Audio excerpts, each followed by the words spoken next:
Doing, everybody? I'm I'm just all right. So come on, there, son.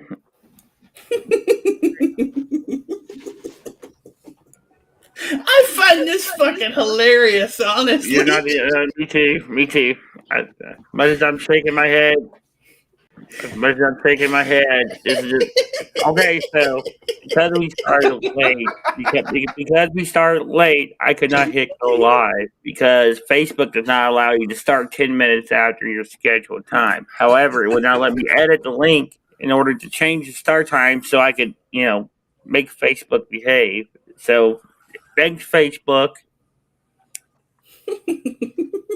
Well, all right. Welcome to the Real SuperGeeks podcast on this Appreciate it. 19th Professionalism, everybody. 2021. We got a short show tonight, so we thought we'd lead in with just a little fun bullshittery, tomfoolery, and just to kind of Kill me now. And that's a very smart decision tonight, considering all of the technical difficulties we've had.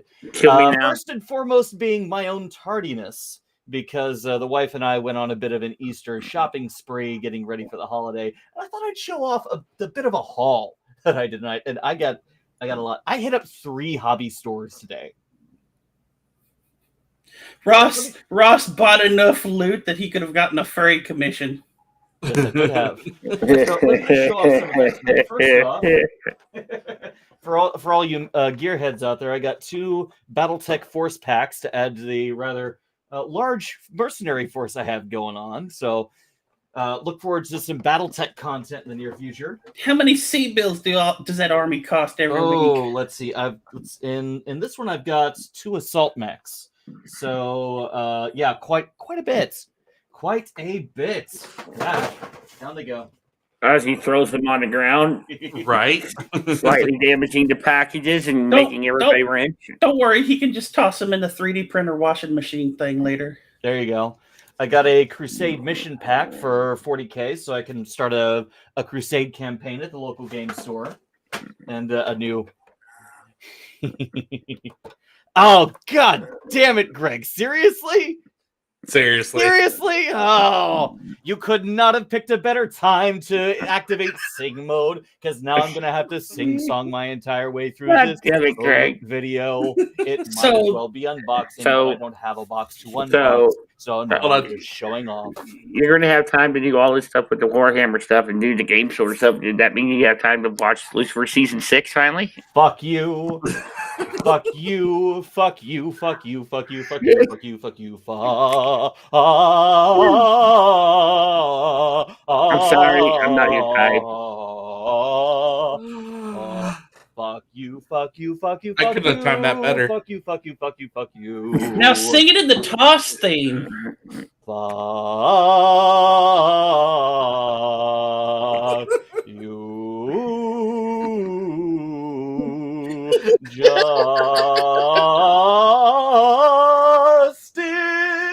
screw you. Screw you. At least we were on time.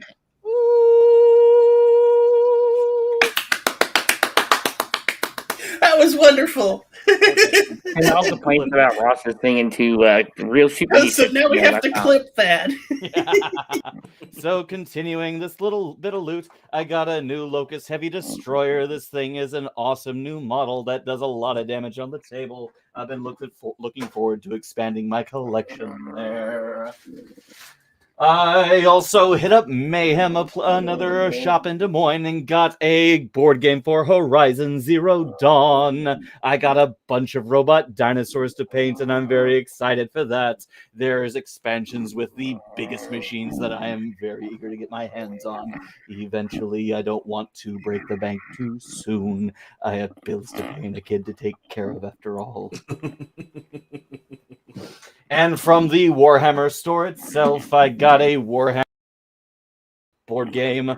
This thing is massive and awesome and comes with a bunch of unique models, as you can see right on the bottom, including this one that's a man of iron, so that if you know anything about Warhammer lore, that this thing is incredibly dangerous and caused the downfall of humanity that led to it becoming a despotic, theocratic, grimdark future from what was essentially Star Trek. Imagine that, if you will. Sure. Well as other hobby supplies, including a bunch of grass tufts to make my bases look all pretty, just like this one right here that I recently completed. The pose is badass. I love it to death. I also got more magnets for magnetizing my models so that I can change out their loadouts with ease and with just a simple. It's fucking awesome. I love it all to hell.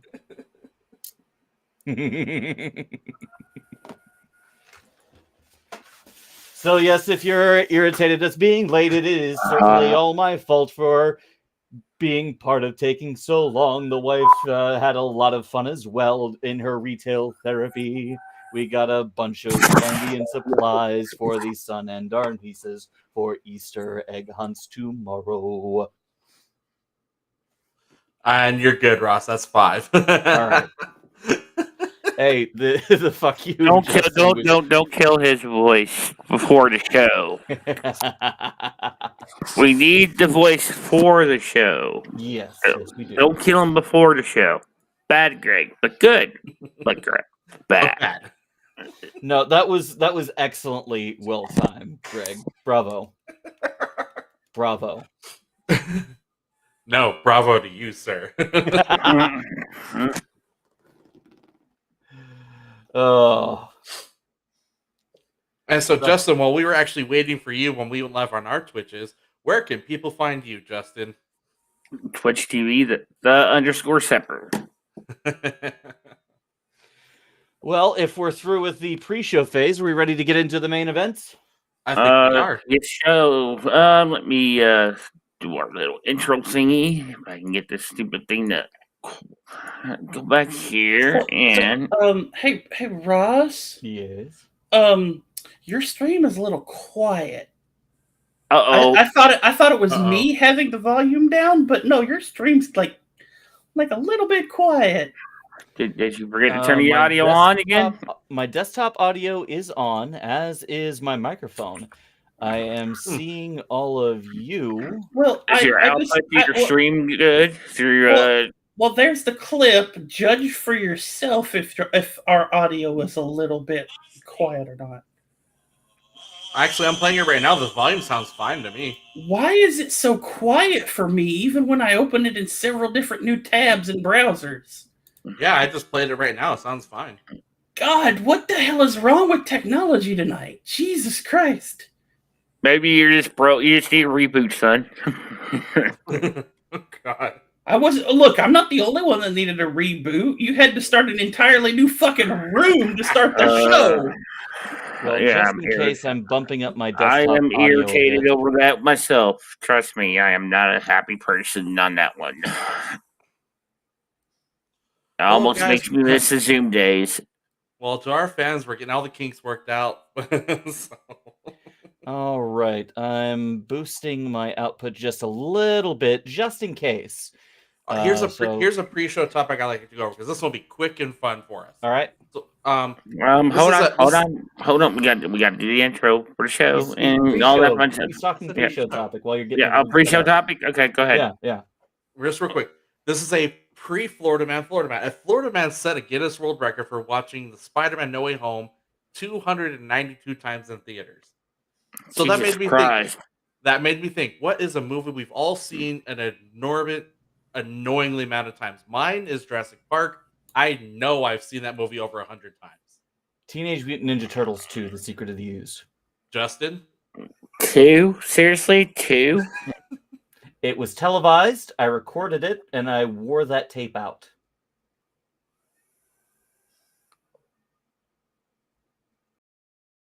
right, son. What about you? What's the movie you've seen an annoying amount of times? I can't really say honestly. I mean, Okay. if the closest thing I would have to wearing out a movie, like I still think that the Super Mario Brothers movie is a pretty decent film. Okay. Again, I've watched that movie multiple times. It's like, So there we go. All right. So son watched Super Mario Brothers, and Justin, we're still does television movies count? Sure. Okay, because everybody here should be able to say one thing and one thing only that they've seen over and over again to death, and that's fucking Harry Potter on the TV all the fucking time. There you go, Justin. Fucking Harry Potter. All right, and Justin, we're waiting for you. What's the movie you've seen? Oh my god. I don't even know at this point. There's a few. Sure the fuck ain't no Harry Potter, that's for damn sure. I would have to say a movie I've seen repeatedly over and over and over again over the years would have to be Flight of the Navigator. Ooh, good one. That's a good one. All right, well, we can now get the show on the road, Justin.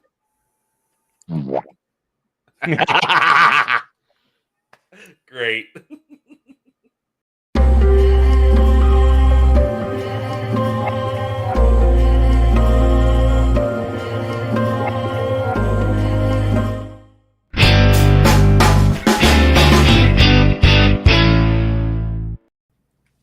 And welcome to this episode of the Real SuperGeeks podcast on this, the 16th of April, 2022. My name is Ross, live, love, play, the eyebrows of doom himself. And I'm joined once again by my wonderful cast of co-hosts as we geek out about all the best stuff, all the geekiest topics from the week. And this week, Greg, tell us what we're talking about. All right, this week, folks, we're going to be reviewing Star Trek Picard, Episode 7 Season 2, Monsters, Halo, Episode 4, Season 1, Homecoming, and if we get a little bit, we'll talk about Moonknight's latest episode, The Friendly Type. For a fun gaming topic tonight, we have an interesting one. Is Godzilla coming to Call of Duty? Exactly. There you go. That's 3 in a row. Good job. And a couple other ones. One more is Jurassic World Dominion drops a behind-the-scenes new teaser trailer. We get to see the Giganotosaurus in all of its glory, and we'll be talking about that later on. Outstanding. Thank you, Greg. Yes, but how much do you have to pay him to be with him for the night? Wait, what? You did call him a Gigalosaurus, right? And Oh shit! It's okay, Ross. It's okay. It's okay. Oh, joining me tonight. You've already heard from Greg. How you doing this week? And what have you been up to? doing good. Just getting it's about a week before school. Well, no, not a week, about 2.5 weeks roughly before school, and just getting all the final projects done, final exams coming up. Nothing too stressful. Honestly, nothing too stressful for this final exam week coming up. And then just, yeah, we're going to go see Sonic on Tuesday, so that'll be fun. Newsflash, I've already seen Sonic 2. Shut up, Justin. Also, our producer, Justin, how you doing? And what you been up to? I'm doing pretty good. By the way, fuck you, Ross. About that, wait, why fuck Ross? You're the one who laid an egg with the production. Well, I may have laid the egg with the production, but Ross was the cause of the egg lay. So, yeah, there we go. But pretty good week, actually. I've been playing The Outer Worlds all week, doing that storyline multiple times. God, what a campy game that is. It's so fun. It's so good. It's so fun. It's so fun. It's campy, but it reminds me of Fallout in all the right ways. You can kill anybody you want. Go back and do it all over again, and as many times as you want, as long as you save your place. It's what if Fallout actually went to space before the bombs dropped. Pretty much, yeah. It could very well be Fallout in space. Hell, one of the fan theories is that it takes place in the Fallout universe. Yeah, so And the people who left were from Fallout Earth. Yep. So hopefully, I hope there's a sequel to this game. Yeah, it's really been quite enjoyable. I've already played through the first story mode of it. I think there's a couple DLCs for it or something. But hey, if you get a chance, it's on Game Pass. Try it. Absolutely. All right, thank you, Justin. And Son, how you doing? What you been up to? And where are you this week? So I've been doing well for most of the week. I spent most of the day getting stuff together and cooking. Where I am? Well, I made a new friend. I made a new friend. Oh, wait a minute. Hold on. Oh, the OBS screen. Yeah, I made a friend of the OBS screen. Well, I'm suit you. Yeah, I made a friend of the OBS. There we go. So, Does it taste like chicken? it's a space ray from SETI Alpha. Oh God. Not that SETI Alpha, Greg. Thank God. So, this week's Saturday matinee for the adult kiddos was Barbarella. Oh. Yeah. Right. How will that go over? There was a lot of how high were these people when they made this movie? That's the general reaction you get when you watch Barbarella. They were all on cocaine. Back then, yes, cocaine definitely. Barbarella, maybe a little bit of marijuana. Fun fact: Barbarella came out just a month or so before the ratings board for the United States for films. So it is one of the few films that has the distinction of having a rating later and a beforehand rating of mature audiences suggested. But interestingly enough, what did the rating board give it? A PG. The rating board has changed a lot over the years. They had a lot more leeway back in the day. Well, I mean, let's be fair. It's honest. Parental guidance suggested. That's literally what it means. A lot more films should be PG. All right. As for me, if you're watching our pre-show, you know what I got up to today. But I've actually spent a lot of time this week doing even more hobbying, and I got even more progress on my battle suits. There's a lot more detail. There's a lot more color. The bases are mostly detailed. I've got a few more little things to go here and there. But this batch is almost done, and I'm really happy with it. And now I've got a bunch more supplies to do, and more additions to the pile of shame. So, I have a question, Ross. Yes? You got all that loot today. How many pound cakes did you have to give your wife? Oh.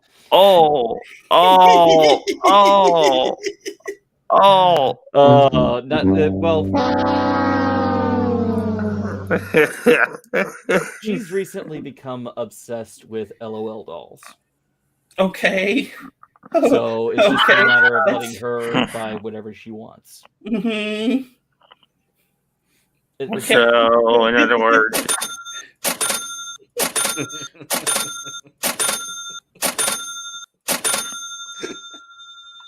I was wondering how long you were going to keep that up.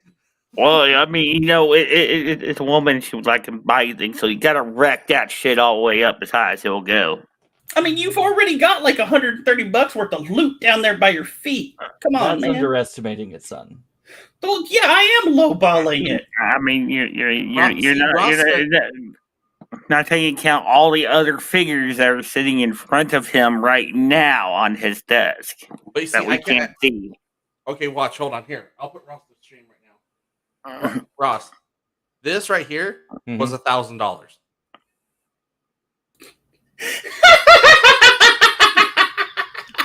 You have officially broken Ross. Please report, retry, or fail. Look. Collectibles. This one right here. This one right here. 400. He's comparing It's not Pokemon to it's Warhammer. it's not even about breaking Ross at this point. It's literally about how these two have such huge disposable incomes that my ass is broke all the fucking time, and PayPal won't even give me my own fucking money. Well, I have disposable income because my tax returns came in. This isn't every day. This is once a year. This is not an everyday thing also. And here's the fun part. One more. This little master ball right here, I paid $100 for it. That was retail. It's now worth over $2,000. Collectibles, man. Yep. It can be a big windfall, but it can also break you. It's like buying Twitter stock. Oh.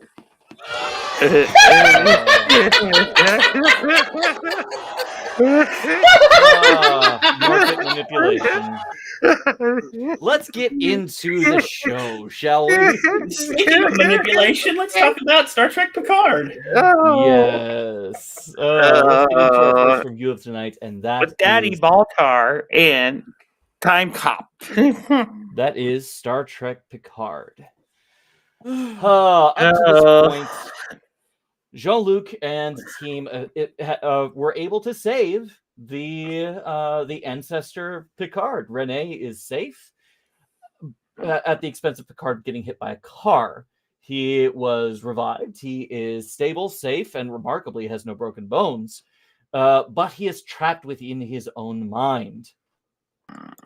And so our resident, not Romulan watcher uses a device. Justin.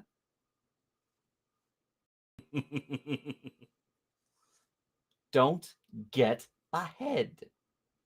Everything has a moment. We have to build the tension to a point, and then we can make the reveal. If you do it too soon, it ruins it.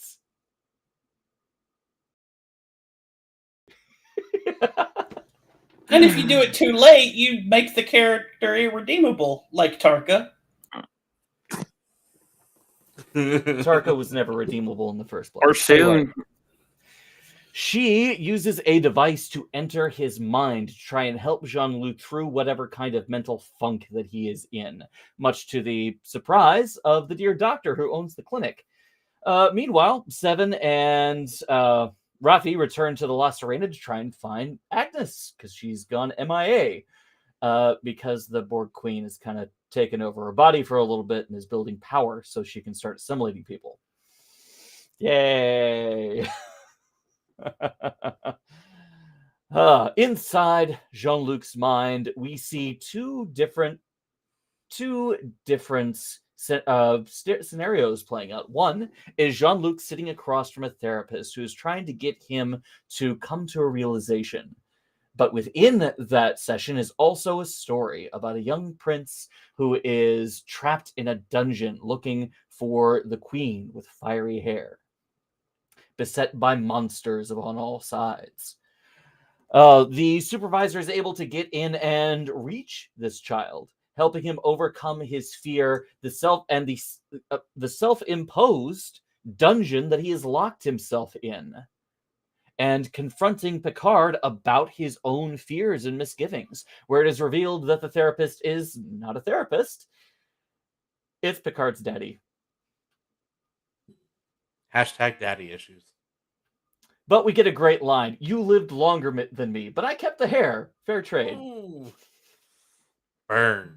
Picard has daddy issues. So many things make so much sense now. Daddy Baltar. Although he did seem to forget he had an older brother. Yeah. We have rants about that later, right, son? It's not a rant. It's a simple retcon. Rant. Oh no! No! I don't have any issues with them not even mentioning the older brother, because that's kind of the fucking point. Yeah, trauma can make you forget things. It's not even about forgetting. Like that whole exchange in Brothers was like the brother says, they treated you kind of like a god, so of course you'd forget me. And the ultimate reveal of the scenario is that it wasn't Picard's father that was abusive and oppressive. It was the fact that his mother had mental issues, and that she would go into very dark fits where she would harm herself and others, and necessitated her being locked away because she would refuse help. See, this is where I have the note that goes on the rant, because I don't know about that kiddo. It is the memory and perception of a child. So Sure. Yeah. And we wrap things up with Rios bringing the doctor and her son aboard the La Serena with a wonderful another freaking Easter egg from Star Trek 4. Yep. I'm from Chile. I only work in outer space. A word for word quote, except take Chile and put Iowa. Hey, I like it. I'll allow it. We finally end with Picard finding out that the supervisor is indeed Romulan and a dead ringer for Laris because she's apparently a ancestor. And going to Guinan to try and summon Q. But it fails. Inexplicably. Something is very wrong if the Q do not respond to a summon from an Elorian. But that bit of speculation is sidelined as Federal agents bust in and arrest Picard and Guinan. Not just any Federal agents. Did you not recognize the time cop from Relativity? Duquesne? Lieutenant Duquesne is the FBI agent. Nice. No, I was watching on my phone, so I missed a lot of the finer details. Yes, we all was like, oh, shit. So, yeah, we'll probably get that reveal in the next episode if the teaser for next week is anything. But, yeah, this week's episode, whew. It was probably just an Easter egg. I don't think he's actually a time cop. Otherwise, it would have been, temporal investigation stepping in and saying, hey, what the fuck? Oh, well. The fact that it was a full, SWAT team coming in to arrest them, I think... that we know of. I mean, it could be in disguise. He's part of a black government organization that is tracking alien technology on the planet Earth. Oh, wait. It might be.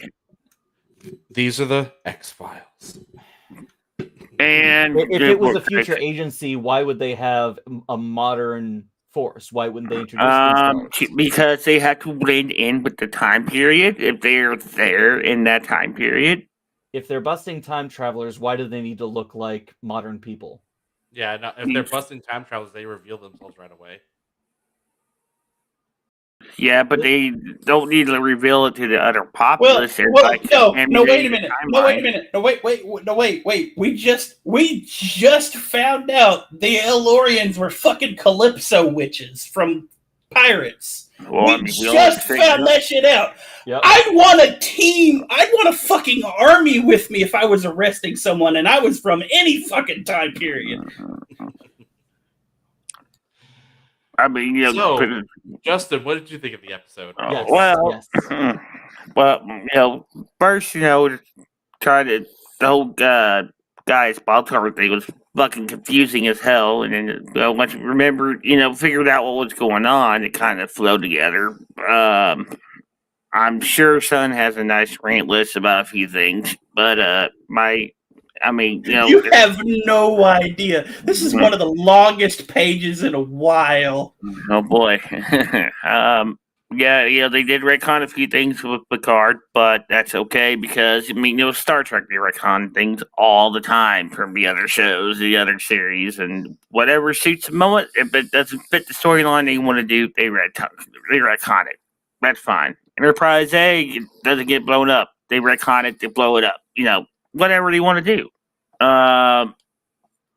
It was an example. It was just an example. It's just an example of some of the stuff they done. Like Klingons changing their appearance and backstory and history.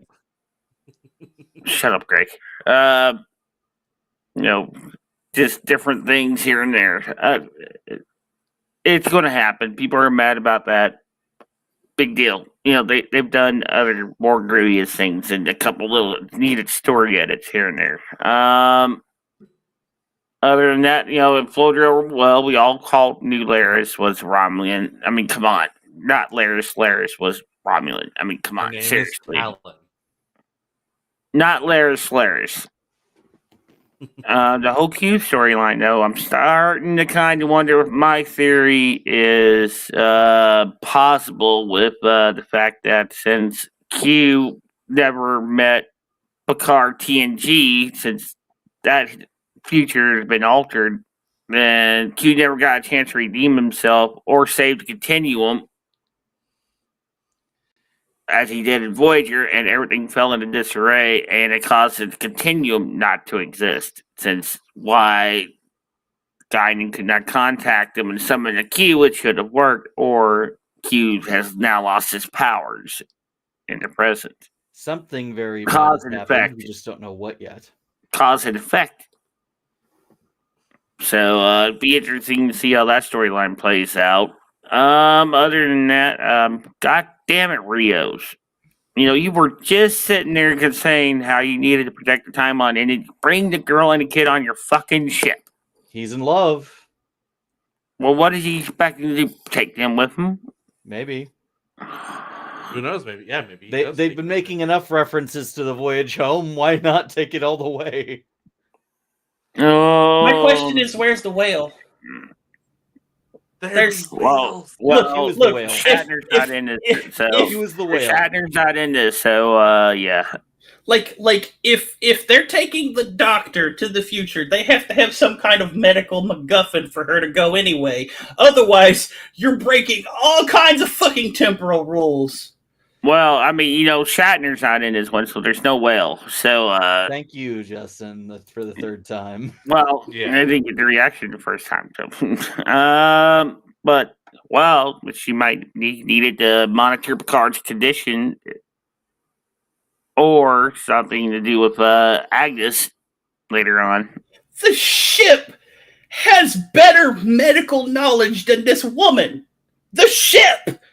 Not even a doctor from the whatever 1st or 5th or 80th century that they're from. The ship itself has more medical knowledge than this woman does. MacGuffin. Yeah, but MacGuffin. there's no medical hologram to help them. Remember, 7 merged all our holograms. Well, Body of the bed exists! this is also the Confederation La Serena. There is no Yes. hologram. The biobed is barely a biobed. Yeah, Oh, they yeah, couldn't that's keep right. Elnor alive. That's right. They There was no couldn't keep Elnor alive because the Borg Queen was sucking all the power from it. That and Or- it's also it only does. It's not a doctor. It can't fix everything. It would have kept him alive, but that's all it would have done. Like they wouldn't have been able to save him. So the second they move him, he'd die. So they froze him. But anyways, yeah, that's pretty much it for me this week. Next week, I think we're going to see Queen Girardi, and she's going to be going on a rampage in Los Angeles, and they're going to team up and stop it. Well, a big become- reveal from the trailer for next week is Q shows up to meet Sung's daughter, Corey, yes. Oh, and she sees through his facade. Well, you also have to remember the pictures from the trailer, like the trailers before the series or this season even premiered. I'm thinking Girardi actually does assimilate a couple of people because firing green lasers as they're like running around Los Angeles, that's not happened yet. Well, son, why don't you tell us about what you thought of this episode and what Oh, are boy. your notes? Oh boy, you want to? Okay. all right, boy. Well, you what want the kind of whole forms have list? you unleashed? Well, you're going to give it to us one way or another. Okay, so I'm doing my part. So The therapist goes, even your closest friends call you don't call you even your Call you closest captain. friends call you captain. I'm like, that's a lie. Like Rafi calls him JL, Crusher calls him Jean-Luc. Even Riker has called him Jean-Luc at some point. Those have been his three closest friends in just about anything. Wow. Especially Crusher. Crusher and Rafi know him very well. Riker did it as a smartass because he had the powers of Q. No. Riker's done it earnestly several times during TNG. He has. Didn't the therapy? I got the impression that the therapy session was in Picard's mind, taking place sometime during his command of the Enterprise. It's taking place during the Voyager era, that's for sure. That's Yeah, so this is before he was promoted to Admiral, before he met Rafi, and during that time, pretty much everyone was just calling him Captain. Even in the off moment that someone would call him Jean-Luc, the only person who I recall who did with any frequency was Beverly. And that's because she was boning him after her husband died. Yeah. It was a space ghost too. All right, please continue, Justin had just gotten that Sean image out of his fucking head, Greg. Why did you bring up that fucking candle ghost? Because it was the best episode of TNG. So, son, before Justin explodes, continue. Okay, so the interaction where the therapist goes, telling stories is not really your thing, is it? Dude, the way the world is right now, saying the pronouns match the sex is kind of important. Yes, but it was redundant. Dude, have you spent any fucking time on Twitter right now? You could Not be in the same place as you do. You could be female, like biologically female, and have the pronouns of Zer and Zim. It's like I'm pretty I know you meant that to be like a comedy thing, but right now that's a pretty big fucking deal. I fucking hate Twitter. I hate Twitter with a fucking passion. Like, you're on the wrong part of Twitter then. That's all of fucking Twitter right now. I don't see it. I don't see that at all. No, you just see all the other angry on Twitter, don't you? I see different angry on Twitter, yes, but I don't see. I see. Do you know why? Do you know why? It's because you have a Twitter account. Your Twitter is curated by Twitter. I don't, so I just go straight to pages and see stuff. Holy shit! You know how I solved the Twitter problem? I don't go on it. I don't have a Twitter, so I don't even think about it until literally someone posts. I have an account still, and I used to go on it quite a bit, but I've stopped, and I just go on and someone links up that Star Trek that I need to see, whenever Star Trek was selling NFTs. Now they're just trying to do NFTs. Everybody was roasting the actors for taking part in it. Yep. Look, I see bullshit and useless drama. I move on. I don't engage. I engage just to shitpost right back. I mean, that's just me. I like stirring pots like that because it's fun watching them squirm. All right, please continue. So we've got this him telling the story about Yvette, obviously, and my head, so this is the first thing. It's I'm still curious how they're going to solve all this head trauma thing with Yvette, with the Yvette that we see from TNG. Because, there was that one episode where we first see the Traveler before Wesley Crusher and all that shit, and she's just sitting at a little tea table in the fucking hallway. Yep. And Picard's like, Mom? What the fuck? And, the look on his face isn't even that, He recognizes her as his mom. like he's seen her at that age. So like she isn't dead or anything. She doesn't die. Like everything kind of keeps leading us to assume here. I got the impression that her bouts of darkness or whatever of condition she had just kept getting worse over time. Possibly. It's possible. That comes later in the thing. Yeah. We still don't know everything yet. There was a tease that there's more to this story. Mm-hmm. Oh, hey, it's that elf earbud I keep seeing all the damn time. You know, the Bluetooth earbud that makes you look like you have elf ears. Mm-hmm. I keep seeing it everywhere. And not Laris is wearing it. Of course, now we know why Laris has been wearing it. Yeah. I don't know if this was on purpose or if it was just something that they thought of and it fit, and then everybody just went, oh shit. The human model is the inferior version. Was that a Cylon reference? Huh? The Gaius guy literally says the human model is the inferior version when he's talking to Picard. Oh, I'm not sure.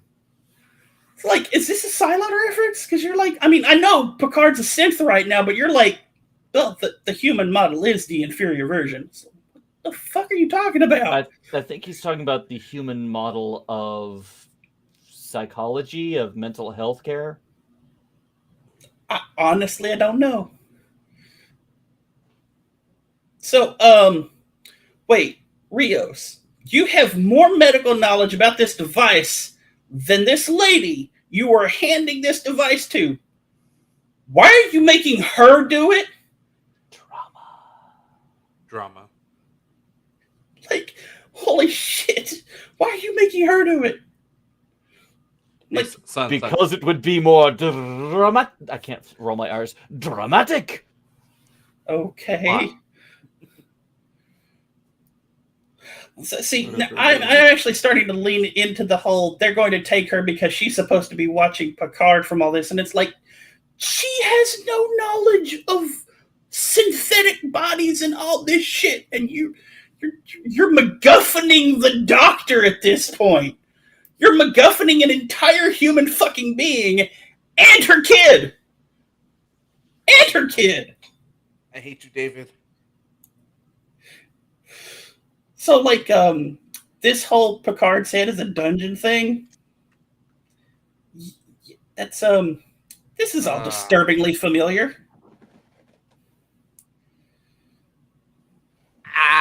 Oh, damn it, David. I hate you. Mm-hmm. I had to flick a switch cartridge. Mm-hmm. I noticed. I watched. Suffer in silence.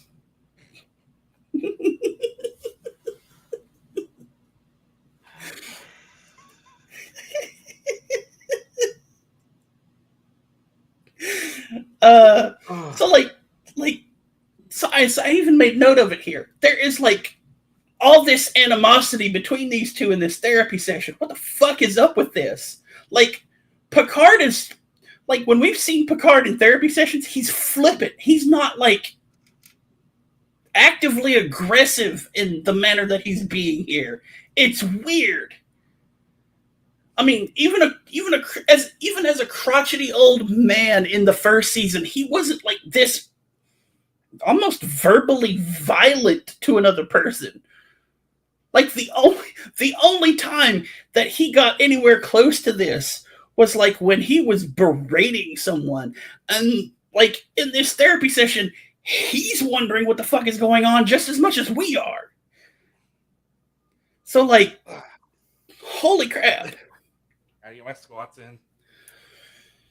So then the whole Picard, I didn't really take notes on the whole Picard story of the mind thing because it's like, it's whatever until we get to the end.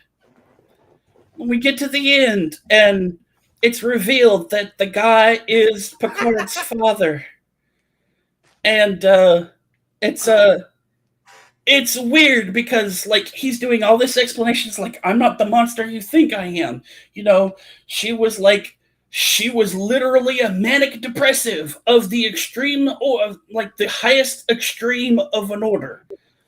And it's like, okay, all that would make sense, and that or this or the other. Also, I'm coming through your mic, Justin. Why?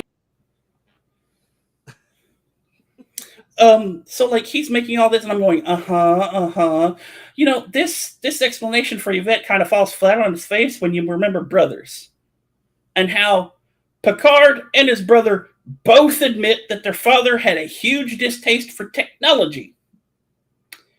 And it is entirely possible his father was a monster by keeping her from the possible treatments necessary to fix her in the first fucking place.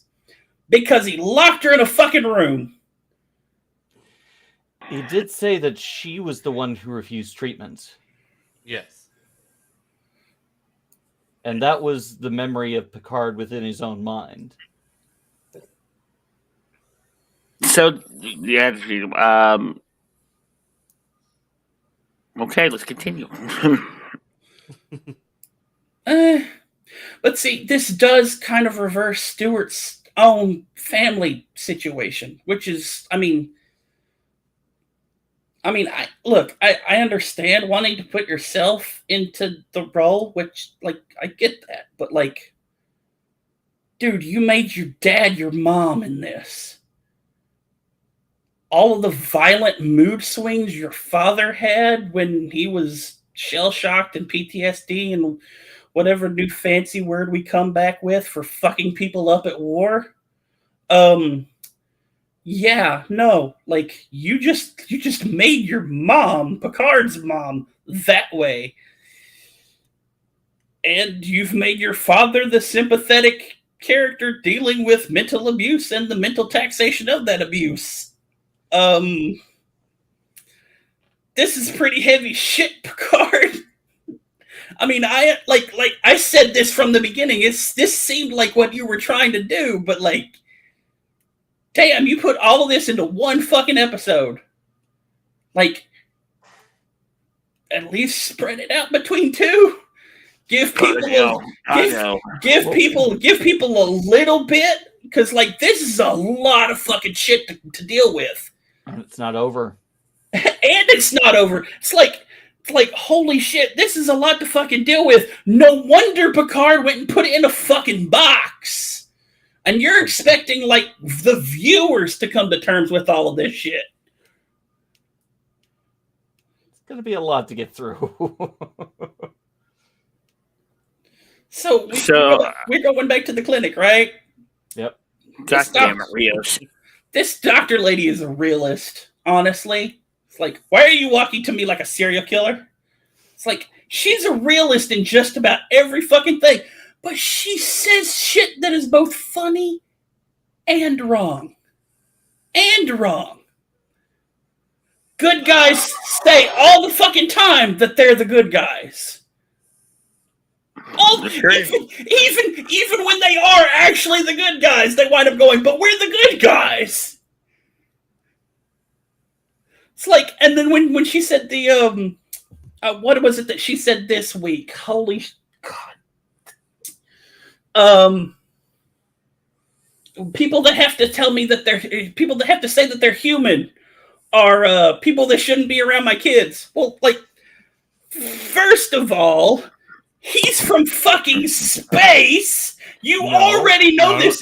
No, he's from Chile. He only works in outer space. He is from the future and space. They did not know that yet, though. Where she knows he's dealing with aliens. No, not really. Yeah, really. It would be natural for him to say, I'm human, because that's a common fucking thing. But she's freaking out. It's like, okay, he's from the future and space. There are aliens in the galaxy. He's telling me he's human. Why is he telling me he like, okay, your mind is still kind of fold in on itself the comprehension that this person is a spaceman after walking into a room where not Laris was literally blind-eyed when you had met her before and she had perfectly fine eyes. She's got this little thing on her head, and Picard is having a fucking seizure in the bed. To which you then have to use, for which then Rios literally hands you a space object from the future so you can calm his ass down. After calling Rafi and asking for it. And watching it beam into his fucking hands. God damn it, Rios. I'm just waiting for him to give someone a pill and they grow a new kidney. They've so far redone all the tropes from Star Trek 4 except that one, and if I don't see that one, I will be surprised. Or a fucking whale. And then we get to the Justin thing. Rios, dude, these aren't butterflies you just made. You've literally created and flapped the eagle's wings from Lord of the Rings. Those things. You flapped those things. A lady who owns an entire fucking clinic and her son will go missing. Dude. Well, in that time period, considering everybody else that's been going missing, it's probably not far-fetched. But she is a credited citizen of the United States. She has all the proper paperwork. That's why her ass was released from prison and Rios was sent to a sanctuary. Well, yeah, but the government's gonna come knocking when they don't get their tax collection from her clinic. Well, and I mean, it's already closed, so if she disappears. I mean, when Kirk brought back Jillian, it didn't cause any noticeable effect. Right, because she was being fired from her job. Nobody knew where she was going to go. Like, she could have been a fart in the wind. You literally have a medical professional right now with an open and active and staffed clinic. Well, kind of We'll staffed. see. We'll see what happens.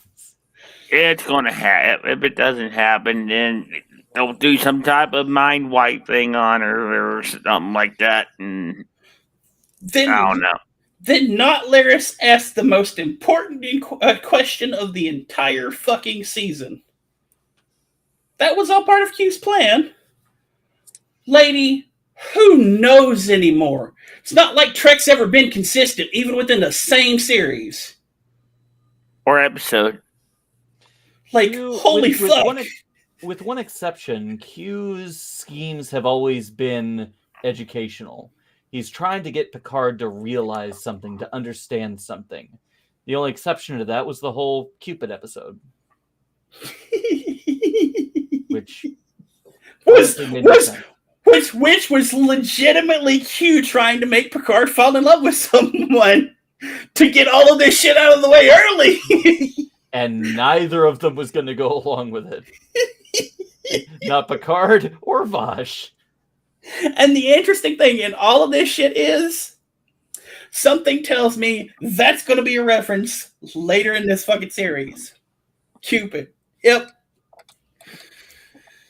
So Not Laris and Picard have this big old huge conversation, and Picard makes a statement that kind of seems awkward to me. And I don't remember the direct quote. I didn't write it down. The trial of humanity is about Q and Picard. Okay. Because he's like talking about the trial that Q's always had him under, the trial of humanity. And he's like, right. He makes this assertion that it's always been about him and Q. It's like, okay. I guess. I don't know anymore. Like, for all the faults of Q, Janeway said it best. Q doesn't lie. He's a manipulative little prick, but he doesn't lie. He's always straight up and honest. Yeah, he's got no reason to lie. All right, we're coming up on 60 minutes. So wait, stop, wait. No, I literally wrote this down. Wait, stop. I had to pause. Literally had to pause. the Elorians had a Cold War with the Q. That's not surprising at all. The Elorians, the Yeah. Elorians It's been hinted as much as they've had a history. had a Cold War with a finger-snappy, universe-changing power. There's a lot more to them than we know. That's been alluded to for years, and that was even alluded to back in TNG when they were. We literally saw a civil war in the Q Continuum in Voyager. Mm-hmm. Yeah, there were supernovas. That was its own mess. What the fuck happened between these two? Jesus Christ! To have a fucking Cold War, not even actual hot war, a Cold War between these two. Breathe, son. Breathe. Calm down. It's okay. It's a TV show. Calm down. Breathe. That ended in a truce over Barbara Eden's genie lamp. Justin, please tell me you have I Dream of Genie somewhere. No. Did nobody else think that when they saw that fucking bottle? It's like, I saw that bottle and it's like, what the fuck is this? I Dream of Genie? I Dream of Q. Which was literally the next thing that came out of it. You just happened to have the bottle to summon a Q. The bottle. All Elorians do. At this point, there are plenty of Elorians out there right now. Convenient that really. You have the bottle. Not really. Interesting note. We get with that we get a hint of what the Elorians' true power is. Please tell me this bottle is part of a 1,000-bottle set. Probably. But the fact that words have so much power to them, the Q snap their fingers. The Elorians are able to bottle moments in time with words. And they have to drink them too. Food and drink. That explains why she's a bartender. Because food and drink have power. The Elorians are fucking Calypso witches like in Pirates of the Caribbean. I love it. It's perfect. Like, she knocks back that shot and all I'm thinking of is watching Calypso deal with Barbossa coming back. It's like, holy shit. Jack Sparrow does not know what he wants.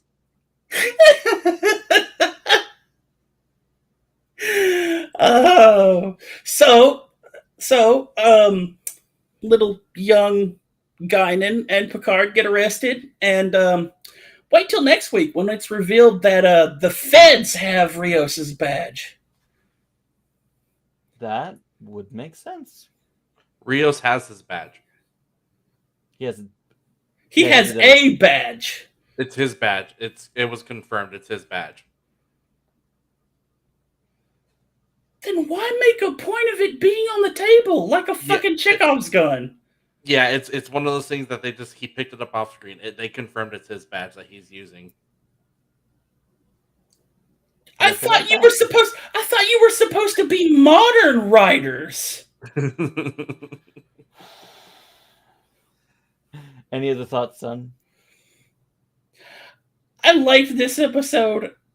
I really liked this episode, but God, there was so much in this episode that I was just like, the fuck are you guys doing? At this point, I'm at the part where I don't even care about the Q thing anymore. It makes no fucking sense. At this point, I don't care that the Q are literally an entire race of beings that exist outside of time and space, period. That's how they keep changing time itself. Q has literally shown up and changed Picard's entire fucking life, period, tapestry. Which tapestry was quoted in this episode. And didn't destroy the continuum. Something else has. So what the fuck is going on that the continuum has no fucking powers? The Borg. You will find out. All right. Thank you, son. Mm-hmm. Greg, what did you think of the episode? I'm sorry, I'm going to have to ask you to be quick. It was better than last week. I enjoyed. I did enjoy finding out the therapist was Picard's father. I didn't enjoy like okay, where he does his brother is nowhere in his memories with throughout this whole thing, and I can appreciate that the dad. This speaks to modern stuff where the father is usually always the villain in this kind of scenario, but it's shown that the father was trying to help her. That he did say she lost to her own madness, but that he legitimately was trying to protect Jean Luc and try to help her, and he right there admitted he failed. So it puts a that helps bring like a father figure into light where it's like, oh, everyone, these made to where you want to hate him, and then all of a sudden, oh, wait, he was trying to actually help. So I appreciated that because it's all too often in modern society that when a mother loses that kind of control, they always blame the father figure. Like it's always his fault. Well, this time, thank you for that spin that he tried to do. He tried to do the right thing. Um, Going forward with the episode, Jerry Ryan, with her first word, spoke more words in 1 second than she did in the entire last episode. So, her little banter, her and Rafi, their little banter on the La Serena, beautiful. It's all Girardi and Rios. That's like the side dish, honey. We're the main course. I love that. That was great. So, Seven realizing they got locked out by the Borg. I'm like, oh man, and of course they know it's Girardi, so this is gonna be really interesting how they're gonna track that down. Just a second. Uh-oh. Bye, Ross. So it's gonna be interesting how they see that play.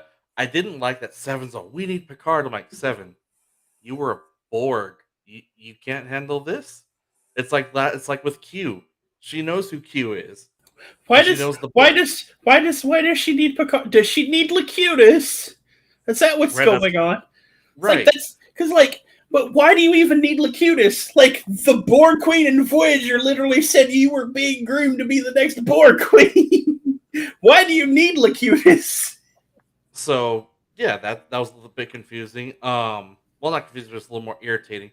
Okay, as much as Justin has been saying, "God damn it, Rios," I'm like, "Cool, Rios is whatever Rios is doing is fine by me." Now I will give it this. I will give it this. The Doctor and her son had the most honest fucking reaction when they entered the ship. Oh yeah, She 100%. drops her cup in wonder, and the kid goes, "I'm touching everything." Hey, son, I'm trying to give my thing here. Thanks for stealing my thunder. But the kid had the genuine reaction. It's like, yeah, I'm gonna go touch things. Of course you are. Um, Overall, it was good. I really appreciated that they're diving finally. I mean, granted, yes, second season, it's almost over, but diving into the Elorian and Q lore. Like I was a little miffed by the whole, oh, we preserve this moment in time in a bottle, and I have to drink it. Like, In a okay, fucking bottle. you could have done a little bit better. You could have given us a little more. There's better development for Lorca in season 1 of Disco than there was for this moment. So that's where I was like, okay, Lorca was set up better than this. But when Lieutenant Duquesne, I'm sorry, FBI agent someone comes down Duquesne. and Guinan does her this, and he goes, "Did it work?" She does this, the exact same hand gesture, and she goes, "No, it didn't work." I'm like, cool. She had to watch Whoopi do that like thousands of times because that hand gesture was like on point. Well, Yeah, if right. you watched last week's Ready Room, they actually had her on, and she actually said she watched TNG episodes with Guinan just basically to get ready for the role and practice that hand gesture. So yeah, I like this actress as a younger Guinan. She's nailing it. So I I love that Picard ditched his comm badge like a bag of cocaine when the cops are arresting you. That's not mine. Now, granted, it looks like they're not going to pick it up, but we'll see. But so we'll see if FBI agent is actually Duquesne. If not, then it's just going to be a fun little Easter egg that the actors just like that, like Star Trek does. They recycle actors in roles. James Cromwell, Jeffrey Combs, J.G. Hertzler. It's very possible that's what it is. It's probably an ancestor. Or that exactly. Like Talon is gonna be. They're gonna make Talon an ancestor of Laris. There you go. So yeah, I like I said, I found it better than last week's episode. I'm looking Brent forward Spiner, to Brent Spiner, Brent- Brent Spiner, Brent Brent Spiner. Spiner, rinse, repeat, mix, Somebody remix. tweeted. Somebody tweeted. Did you know that it's always Dr. Stone? It always looks like the same guy, and it's never a woman. I mean, how do they do that? Brent Spiner goes, I literally played every role. It was fucking great. So, how many Bloody Marys and mirrors do you have to look into to say that name before you actually summon him? Brent Spiner. One for every character he's played. Well, I mean, you also got to spin around in front of the mirror and get the data face paint on. Look, at this point, Brent Spiner is in the running. Is giving Jeffrey Combs a run for his money in the returning roles department. And John Because literally, they've all been different. Technically, they've all been different characters. What, like four or five different versions of Wayoon? I think nine different versions of Wayoon. Technically, we see on screen, I think 4. The ones that we saw on screen. Yeah, I think 4. I know for sure. Does the Independence Doctor count as the first soon? Dr. Oaken. Any other thoughts? Boo, son. Boo. As far as the thoughts, no. Next week we're gonna see Q meet Corey and her discovery of what her dad's been up to. So that's gonna be an interesting conversation between those two. And I know they set up the trailer like Seven shoots Girardi. She does shoot Girardi, and guess what's gonna happen? She's adapted. Yep. So yeah, that's where I'm gonna leave off on. Girardi of the Borg. All right, thank you, Greg. That will conclude our coverage of Star Trek Picard. It was a hell of an episode, real heavy one. Just when we think we can't get heavier, they drop another weight on us, and we just sit there and groan, more weight. Oh, speaking of getting heavier, damn good, Justin.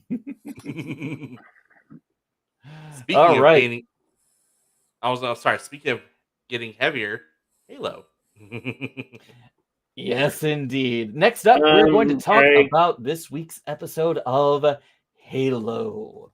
Last week, I ranted at length about just how absolutely horrifically dark the Halo universe is and how well this series is doing showing that off.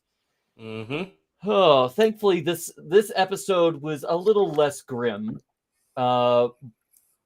But at the same time, still grim. We get another Spartan removing her emotional damper. Yep. And kind of going wild, and everyone kind of looking at her weird because Spartans don't act like that. And John continues to experience more memories, both guided by Cortana and his own realigning mental pathways. The Cybermen are rebelling. And at the same time, Juan is back on Madrigal, trying to find support to rally against the UNSC-installed governor in order to free Madrigal and honor her father's memory. But little success. No success. Yeah. The governor hires an assassin who apparently knows her. I'm guessing it's her sister. And that things don't go well. Dr. Halsey and the Master Chief head towards John's original homeworld, where his parents ran a ecological reclamation program.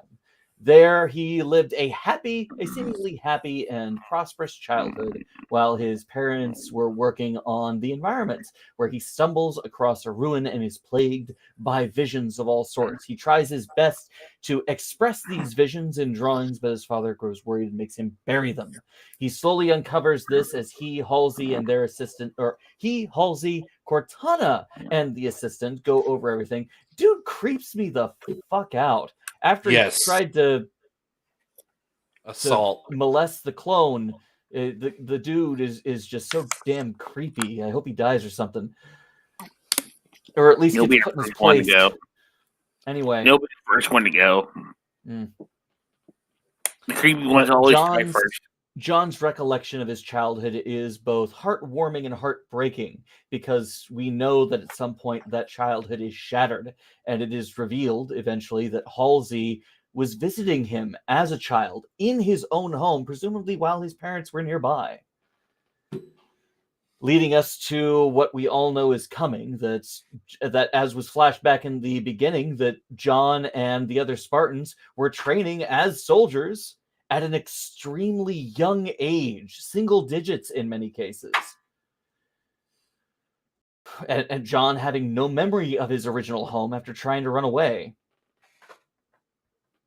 Ugh. Meanwhile, I can't remember her name, but one of the Spartan who observed John removing his own dampener. Kai 125. What? Kai 125. Ty? Yep.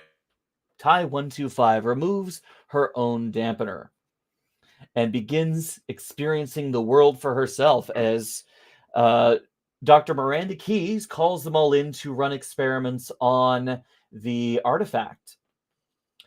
Each Spartan goes through in turn, and Ty notices Keyes' disdain of the Spartans and calls her out on it. And this starts an interesting interaction between them, as through this candid conversation, there is a begrudging respect that begins, which continues as she gushes about the Covenant Needler. And as an old school Halo fan, as a player from the very beginning, we all love the Needler. We all can agree that it's such a unique sci-fi weapon and very satisfying whenever you use it and eject all the spikes, the little needles from it, and the target explodes. But we get an interesting insight that the Covenant have a word for this weapon, or at least a word that they say when this weapon is turned against them. And this inspires Miranda. And she's able to use that insight and the Spartans' experience to further translate the Covenant language, including the message they received from the fallen frigate, to which they hear the words, the sacred ring, the halo.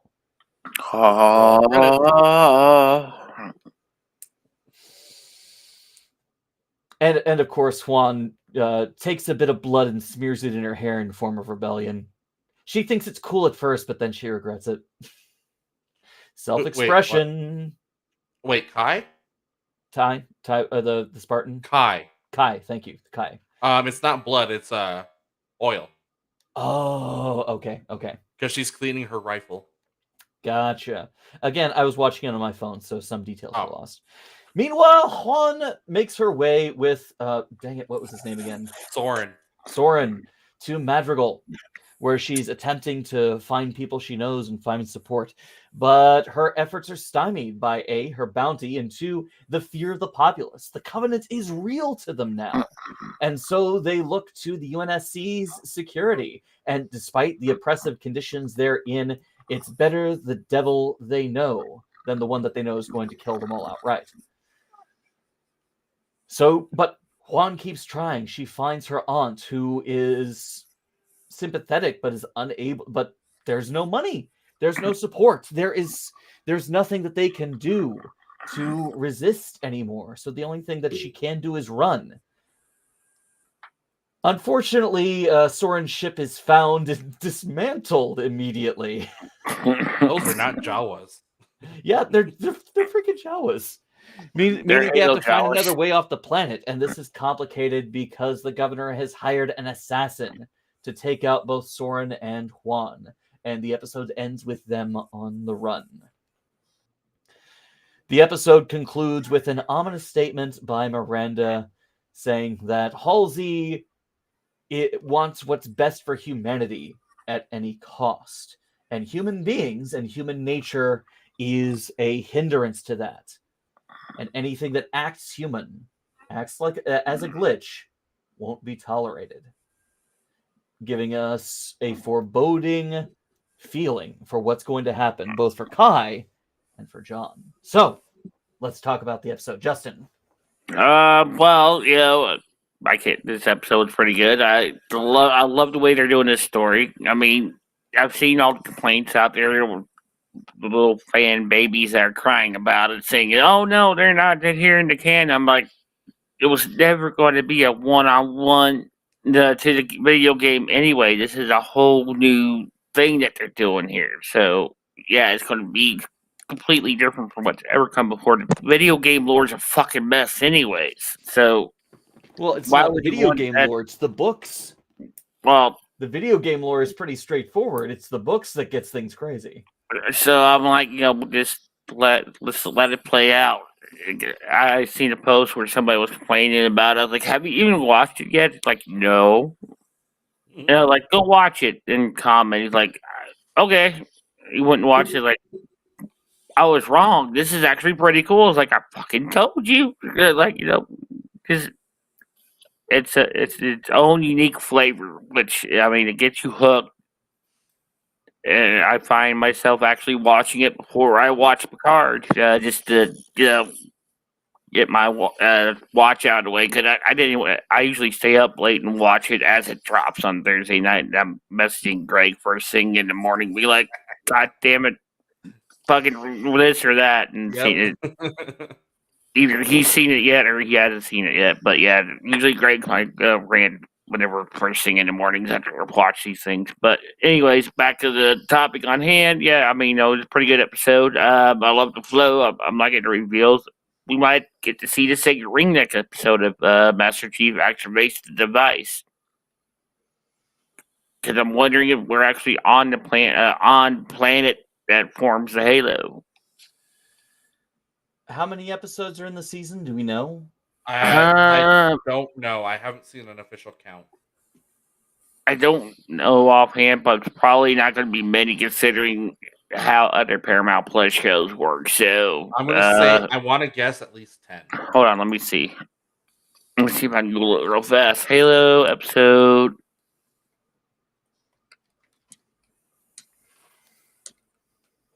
Count season 1. It had a budget of $90 million for the first season. Jesus Christ! That time can throw some money around. Planned 10 episodes. Oh yeah, 10. Okay. Yep, 10 episodes. Yeah, So it's according to do Screen one or Rant. We're probably going to have 1 or 2 more episodes before we finally get to the ring. Yeah, well, it depends on how they do their story writing on this. You think they might wait until the final episode of the first season to get to the Halo itself? I would think, because they still got to deal with Mackie with the Covenant. She's still out there.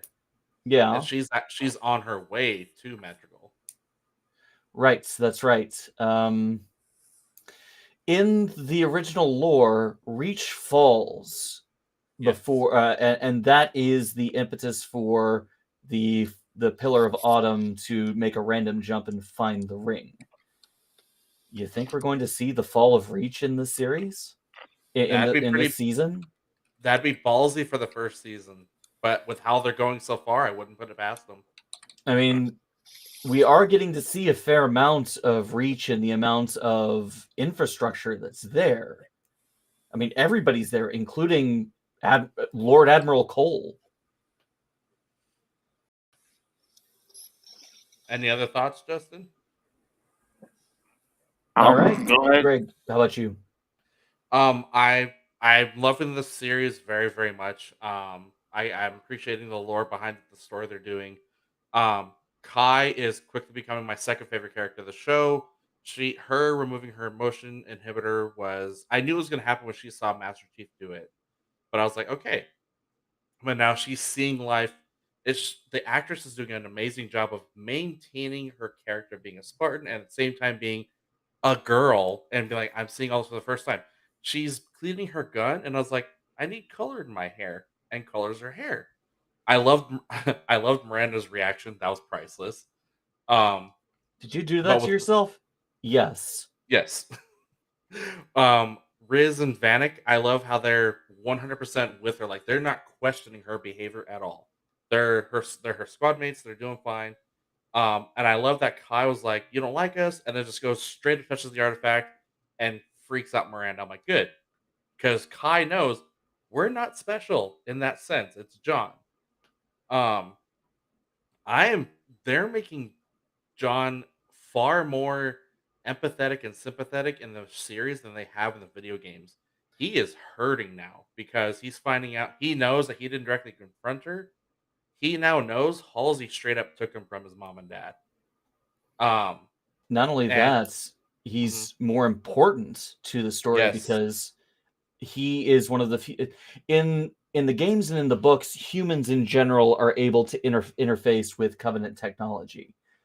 In the series, it seems like only certain humans are able to do yeah. it. And John is one of those humans.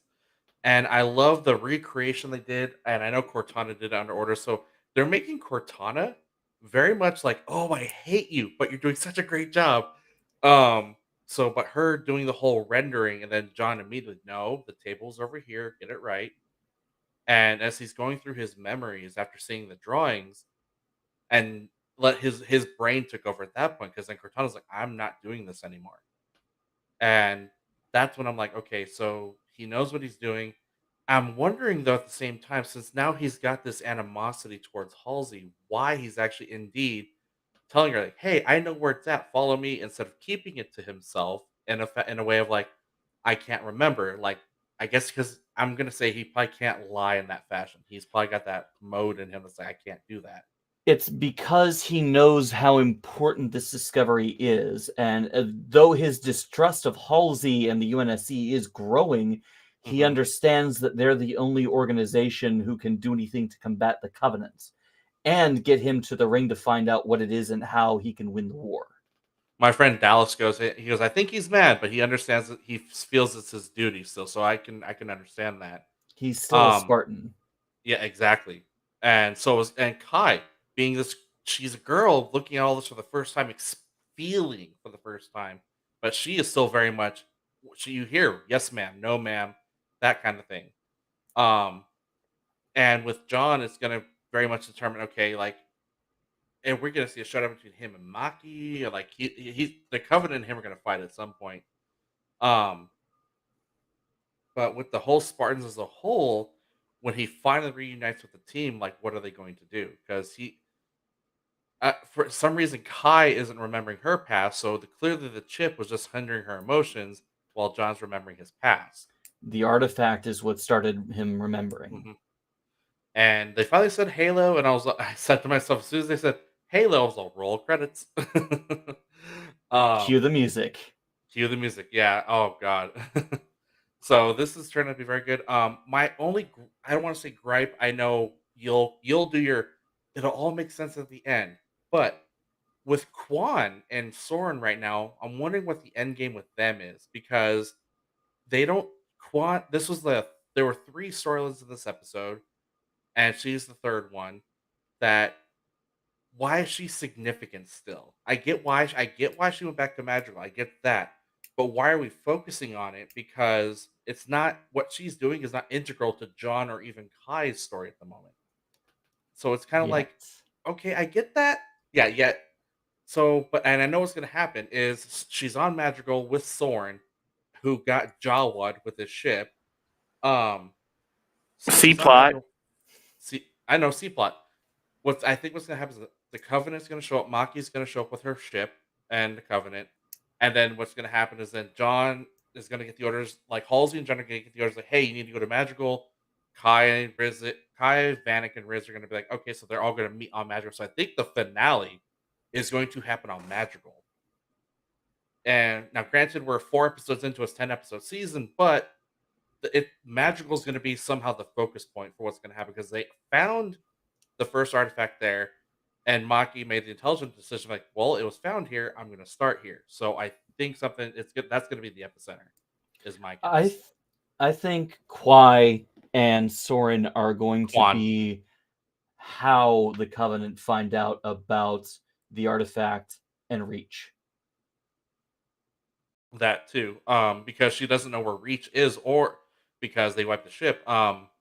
So with Quan and Soren, so she's going to get there, and I think what's going to happen is my George theory is Soren is going to die defending Quan, and John's going to be there for it. Like John's going to see his old / new best friend die, and that's going to send him over the edge. Since he's no longer a Vulcan, he's now human. No, now he's a Klingon. Now he's a Klingon. Yes. I think Quan is going to be captured. Quan and Soren are going to be captured, Okay. and Soren, being an opportunist, is going to sell out the UNSC. Quan probably would too. They both would, yeah. So, and that's how they discover Reach. That's where the artifact is, and so the Covenant is going to go try and take that artifact. I think at that point, that's when the story of the TV show and the games are finally going to sync up a bit. We'll see the Covenant attack in force. The UNSC is going to have to evacuate. They're going to take the Keystone and the Spartans on board, hopefully the Pillar of Autumn under the command of Captain Keyes, and they're going to make a random jump out of there as the planet is getting glassed. And I don't know if Soren would sell them out if he's captured, only because of John. But Soren is obviously very anti-UNSC, but he doesn't want to see John get killed because he keeps saying, he goes, "Hey, I told him I'm going to keep you alive, so shut up." And I love that. She goes, "I'll pay you more if you stop talking," and keeps talking. I'm wondering if they're gonna shout out "Forward unto Dawn." I'm wondering if that's gonna come up too. maybe They could do some, like Picard is giving these Easter eggs, lower decks Easter eggs. Haley could be like, "Oh, I have an officer. I served on the Forward unto Dawn." Like, oh, that was interesting. So this is definitely one of the better sci-fi series of the last few years, with the exception of like Disco season 4. But Halo's really putting it on. All right, thank you, Greg. Son. Still not watching Halo. You should, though. It's a great show. I will eventually. We'll get the end of season review from her. She's like, "Okay, I binged all 10 episodes last night." See, that's the thing. I don't binge anything. I physically can't do that. I get sick trying to do that. No, I find it much more, I don't know, listening to you guys and then trying to formulate analytics seems like a lot more interesting thing, because you guys seem to like not consider certain things that I will talk about when that happens. You certainly do have a perspective we often lack. And that's even without watching an episode, so. You have the synopsis in front of you. I wish. I brain farted. Justin, did you talk about it? Yeah, he did. Okay. All right. Well, that will conclude our discussion on Halo. Let's see. Greg, you had a gaming topic for us, correct? It's a bit of a fun gaming topic. So, Call of Duty was advertising their new, I guess, new Warzone coming up. I think it's gonna be Caldera. I know it's the name of the island. I don't know if it's still Vanguard. But I titled it, "Could Godzilla be coming to COD?" And here's why. So in the teaser we have, It's a Vice article. I attached the IGN article with the trailer to our Trello. So what happens is the trailer goes on and it shows them, of course, there's a narrator talking about, we found the Nazis, they're on this island called Dara. So what's happening is, of course, there's like a team of 4 or 5 of them beating the shit out of the Nazis, which who doesn't love that? But then as they're finishing, the clip goes on to say, you see something that says monsters are real. The narration goes on to say they woke something up. As the trailer's ending, you hear from Godzilla King of the Monsters, you hear Godzilla's Orca Alpha call for about 3 seconds, and the trailer cuts. Now, Microsoft's not confirming anything, but channels like Dangerville, they're one of the foremost Godzilla channels on the YouTube. They were losing their minds. They're like, could the big G-Man be showing up? The island they're on in the map is very much isolated, like Skull Island. So I'm excited. Like I mean, I didn't. I was like, I was gonna wait for another Call of Duty like a year from now. But if Godzilla is coming to Call of Duty, I'm gonna be like, take my money.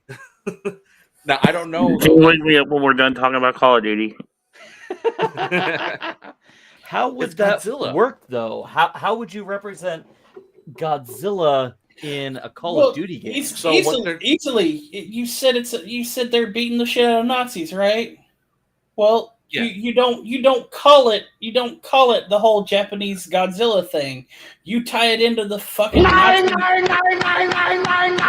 You tie it into the fucking Nazi mysticism shit like Deadpool.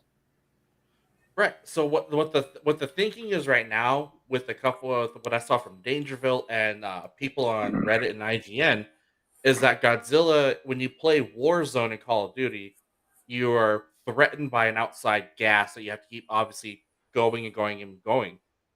Our guess is that Godzilla is going to be part of that Warzone thing. So the G-Man's going to pop up, and you're not just having to fight these other people. You're going to have to run from Godzilla at this point. So, well, their Halloween thing, I did play that for a while, and their Halloween episode was pretty fucking terrifying. Yeah. So they've had this wouldn't be the first time. They've had Rambo, they've had Leatherface, but they've never had a 100-meter tall lizard. That's gonna break the fucking game. So we'll see. Somebody was joking. It could be a guy in a rubber Godzilla Jr. suit with an M4. So, but with the fact, what's it called when what's it called when a mind flayer takes over a dragon body? It's like a Kaiju? Snagglepuss or something like that. Oh, like I can't remember the Snallygaster. That's it. Okay, that's what it's called. Just say it's a fucking Snallygaster, and you have like mind flayers from the whatever the hell Nazi dimension that they opened up on the fucking island. So, and that could be one thing. So I don't know anything about the new Call of Duty. I haven't played myself in a very long time. Kind of lost interest after I played the campaigns for Advanced and Infinite Warfare and enjoyed those, but multiplayer just didn't appeal to me. I got into Titanfall, but that's the last major first-person shooter I got into. Like Call of Duty, last one I played was Black Ops 3. I got Modern Warfare like a year ago. So there's been a significant gap. But if like Modern Warfare 2, which is coming out this year, if they incorporate Godzilla into that Warzone, I'll buy it because I'm that. I mean, I did, bit of a Warzone, but other than that, I have to be in the mood to play that type of game. All right. So any other thoughts? I have a serious question, Greg. If this happens in Call of Duty, you're like, I'm buying it. Okay. Right? Okay. If this same thing were to happen in Fortnite, would you buy it? No, I can't stand Fortnite. But it's literally the same game. It is. Yeah, Call of Duty is more fun though because you actually get to see blood and actually kill people, and you don't build your way out of shit. they removed building from Fortnite, at least Battle Royale. Yeah, I think it's just one mode. Oh, it's one mode. Okay, I've never played Fortnite. Like I've been partial to Call of Duty just because I've been playing that, but I've never played Fortnite. I know with Fortnite, there's all kinds of skins. There's Deadpool skins. There's all those kind of things. They did a Dune event as well. Fortnite went so out there. They literally had a Black History Month museum. Oh my god! Yeah. In Fortnite, which ended hilariously because they still had this tie-in with DC, right? That was still going, which means people were running around in the Black History Museum with Mhm. Catwoman's whip. Oh. God damn it, Fortnite. Yeah. When you Um, don't think things through. Wait, I mean, Alrighty. Thank you, Greg, for keeping us up on that bit of news. What else is on the Trello tonight? So for one of our last topics, this is going to be more or less for me and Ross to geek out too. Got Jurassic World Dominion dropped a very awesome behind the scenes trailer. We get about 2 minutes of roughly.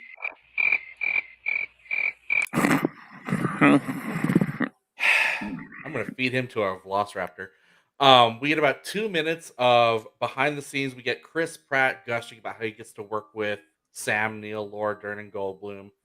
Bryce Dallas Howard is having a blast. Colin Trevorrow giving us the this is the culmination of everything from 1993 to now. So this is just like this is bringing my inner kid out. Like I it's my favorite franchise. So the trailer then goes into 30 seconds of new footage we haven't seen from the trailers. We see an Apatosaurus in water. We see, of course, some other images like the Therizinosaurus attacking Claire. But we see what we've been waiting for. At the very end of the trailer, as Jeff Goldblum utters his line, "Bigger. Why do they always have to go bigger?" The Giganotosaurus steps in, and we not only see the beautiful 100% animatronic shot of the Giganotosaurus, we get the roar from the damn thing, and the trailer cuts.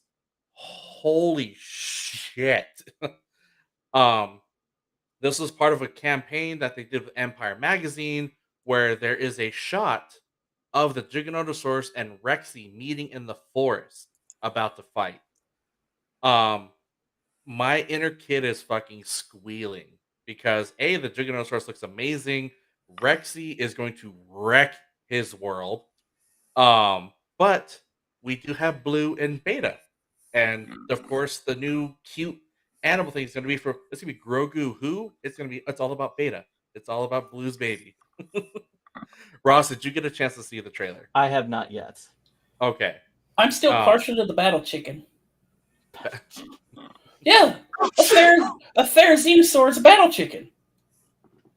uh, freaking 5.5, 6 meter tall battle chicken. Exactly, with really long fucking fingers. That thing's gonna Wolverine your ass. so they're trying to make it like Power Rangers. My mind goes back to the 6-foot turkey monologue that Grant had in the first movie. Oh man, my dream is that when Owen and Grant meet, this is a scene I wish I could have had the chance to write for Jurassic World. Is that Owen and Blue are standing there when Grant walks up, Blue uh, hisses at him, if you will, and then you just hear Owen give Grant's respect speech, and Owen turns out to be the little kid from Jurassic Park that he gave the speech to. That it won't happen, but good God, is that a dream that Owen would just say, "Somebody once told me something about respect," and then Grant realizes you're him. Yeah, he is a little too. That kid would be a bit too old for that role by now. Actually, the original actor is about, I think, 2 years younger than Pratt or 2 years older than Pratt, so the age is there. Huh. The original actor commented on this about 3-4 years ago. He's about Chris Pratt's age. Nice. But yeah, the trailer is absolutely amazing. I'm curious though because they keep saying the end of the Jurassic era, the culmination of 30 years of storytelling. Rexy is We've going heard to that fight, before. but Rexy is going to. My concern is Rexy. My concern is the dinosaur. Rexy might die in this one because she is very very old. She is old. She's about, I think, 30. She's between 35 to 40 years old. Yeah. And we She don't know how old those Gen 1 clones last. Right. She can't get frog blood infusion anymore. Right, exactly. So she's very old, 35 to 40 years old. She is the last surviving dinosaur, I believe, of the original Jurassic Park. And while she's had her fair share of fights, I mean, she might win, but she may succumb to her injuries. So I'll cry. If Rexy dies, I cry. She did take on Indomitus with Blue. And fought a pack of raptors, so girl can hold her own. I'm still go confused how she Jurassic got Rangers? into the command center without busting through a wall. About what? As Now? long as they eat a guy on a porta potty, it's fine. Oh, In the first movie, where she shows up right at the end. always a big plot hole to me. It's like, how did you get in without breaking she slipped in through the door. The doors are wide open. She was able to slide up under there. Yeah. But she's not a ferret.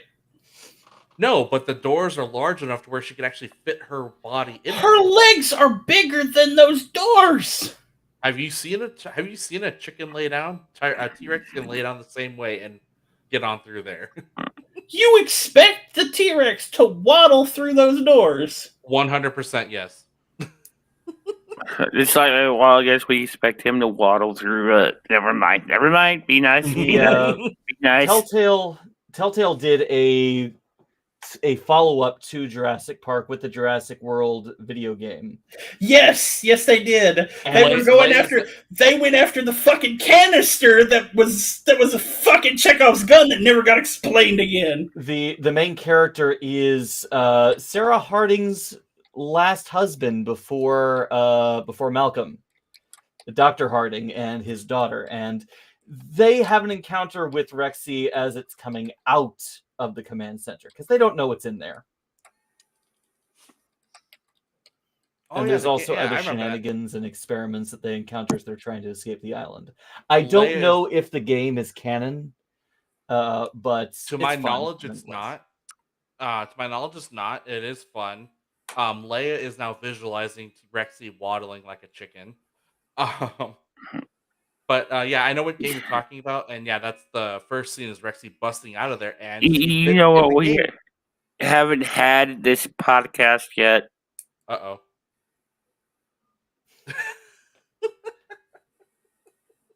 Well played, Justin. Well played. You're welcome. Justin, you're on fire tonight with the timing, the visuals. It's almost like he's risen from the dead or something. It's like he can actually focus on things. It's like he's sleeping and be in a getting constant state of fight or flight because of fire alarms going off all the time. I mean, although the wall behind just you does ignore look like the Easter joke altogether. Okay, that wall does make it look like you're in a sterile room that should be padded. Yeah, it does, Justin. You look like you're in a crazy room. Get some art up back there, man. Well, it's work in progress. I'm getting lights and everything, but I've got lights on order. I put up posters so I wouldn't look like I was in an asylum too. Well, mine, I don't have any lighting, and my lighting was Oh my god! See, can't find a Ross, T-Rex waddling. You would look like you were in an asylum. Justin just looks like he's in a really big shower room. Yeah, I see that too. Yeah, I'll take that. Which my bathroom is a really big shower room, so you're not too far off from that. All right. Anything else? Any other thoughts? I will buy my ticket as soon as I can. We are gonna it'll be our kiddo's first official movie. We're gonna go all out for this one. So yeah, really looking forward to it. Have fun with a young child in a movie theater. Oh yes, yes. You're not going to be watch a movie. It's not going to happen. If you are going to a movie theater with a kid, I would suggest picking one of the ones with the restaurant tables where you can actually sit, down and you can strap him in or a matinee when hardly anyone's there. So yeah, there's down. The theater here has a row of seats I can actually always get because we buy the tickets during there. So there's a row in the very back of the theater, which in these theaters is the best seats to get. But there's 5 seats, and so we'll just buy the middle 3 seats, and then there's no one else to the side. They're handicapped seats, but there are not very many handicapped that go see. Did our live skip? Because we went from 2 hours down to 8 minutes and 30 seconds. Did something happen? I've been streaming on my Twitch for 1 hour 50. The show's been live for 1 hour. Yeah, so I have 138. 138. There's something That's not what I happening. I have. wonder. Huh? Weird. Technology, everybody. Yay! All right. Was there any other topics for today? No, No. that actually covers the topics we wanted to talk about tonight. All Yeah. right. Other Well, than Florida Man stuff, if we want to do let's that. move into our traditional final topic of the night. What are we watching? Let's lead with you, Justin. Ultraman Season 2. I've been watched it all, or at least, I don't know if it's only 6 episodes of the season, but at least the first 6 episodes of the season. Great plot line continues on quite nicely from last season. I suggest give it a watch or give it a binge sometime within the next year or two, whenever things happen, like, Ross is 6 year, season 6 Lucifer. Yeah, Okay, Justin. Okay. I know.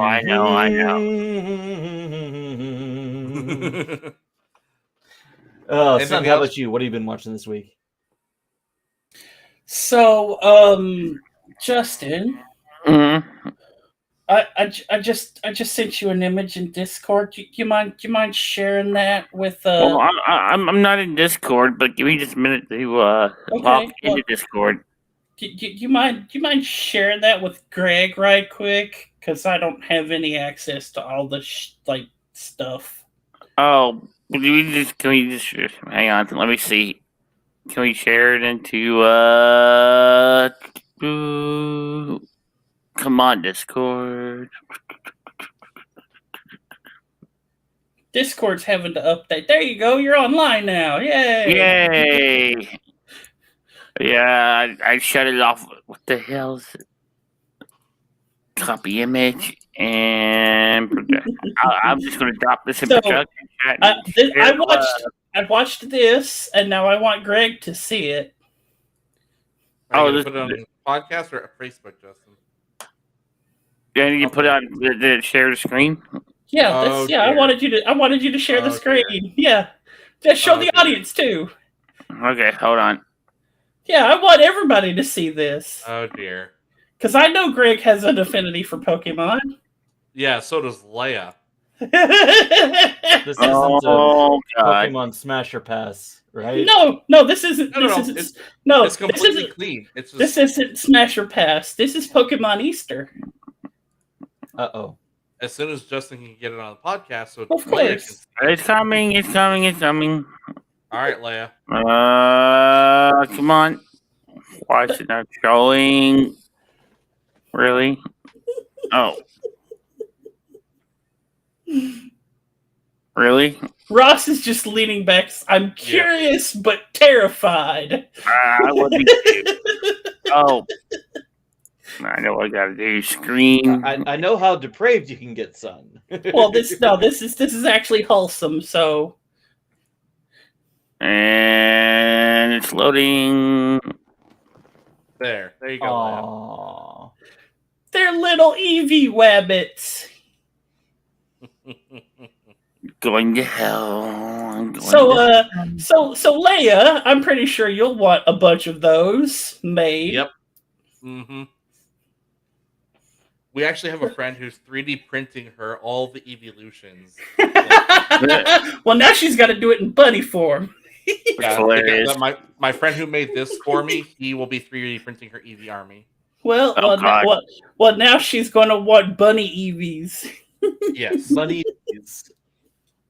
So, like I said at the beginning, we watched Barbarella today. That was fun and a trip.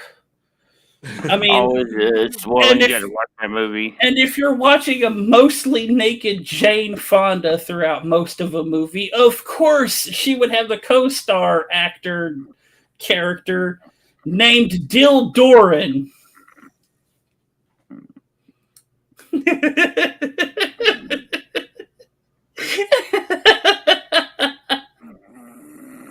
There are parts of that movie where you're like, holy shit, how high were these people? And then there are other moments where you're like, who the fuck picked up the Monty Python writers?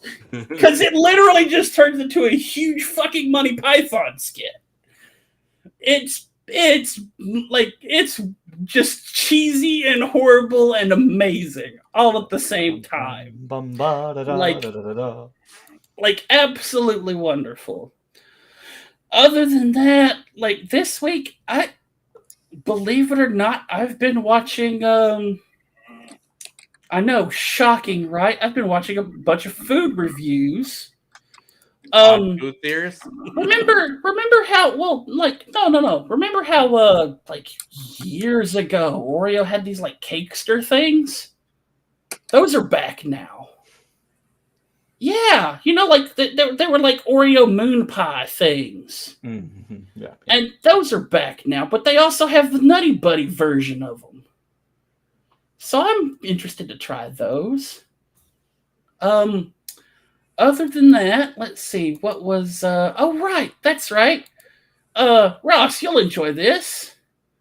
Fallout London's released a couple of updates recently. They've released not only their like quarterly update, they also released 2 like station songs.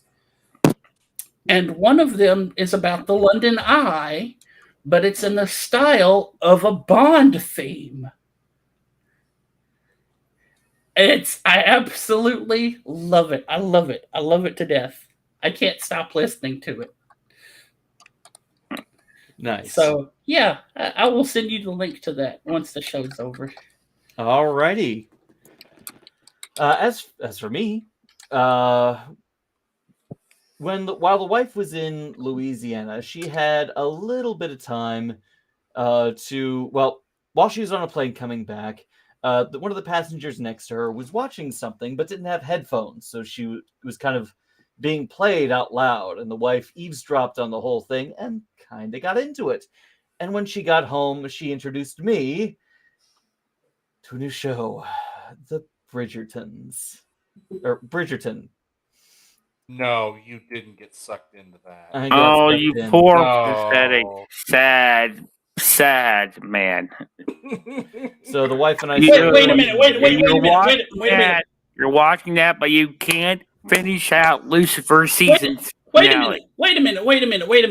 Back up. Before you two go on, Ross, sweetie. Okay, I don't begrudge that you got sucked into a thing.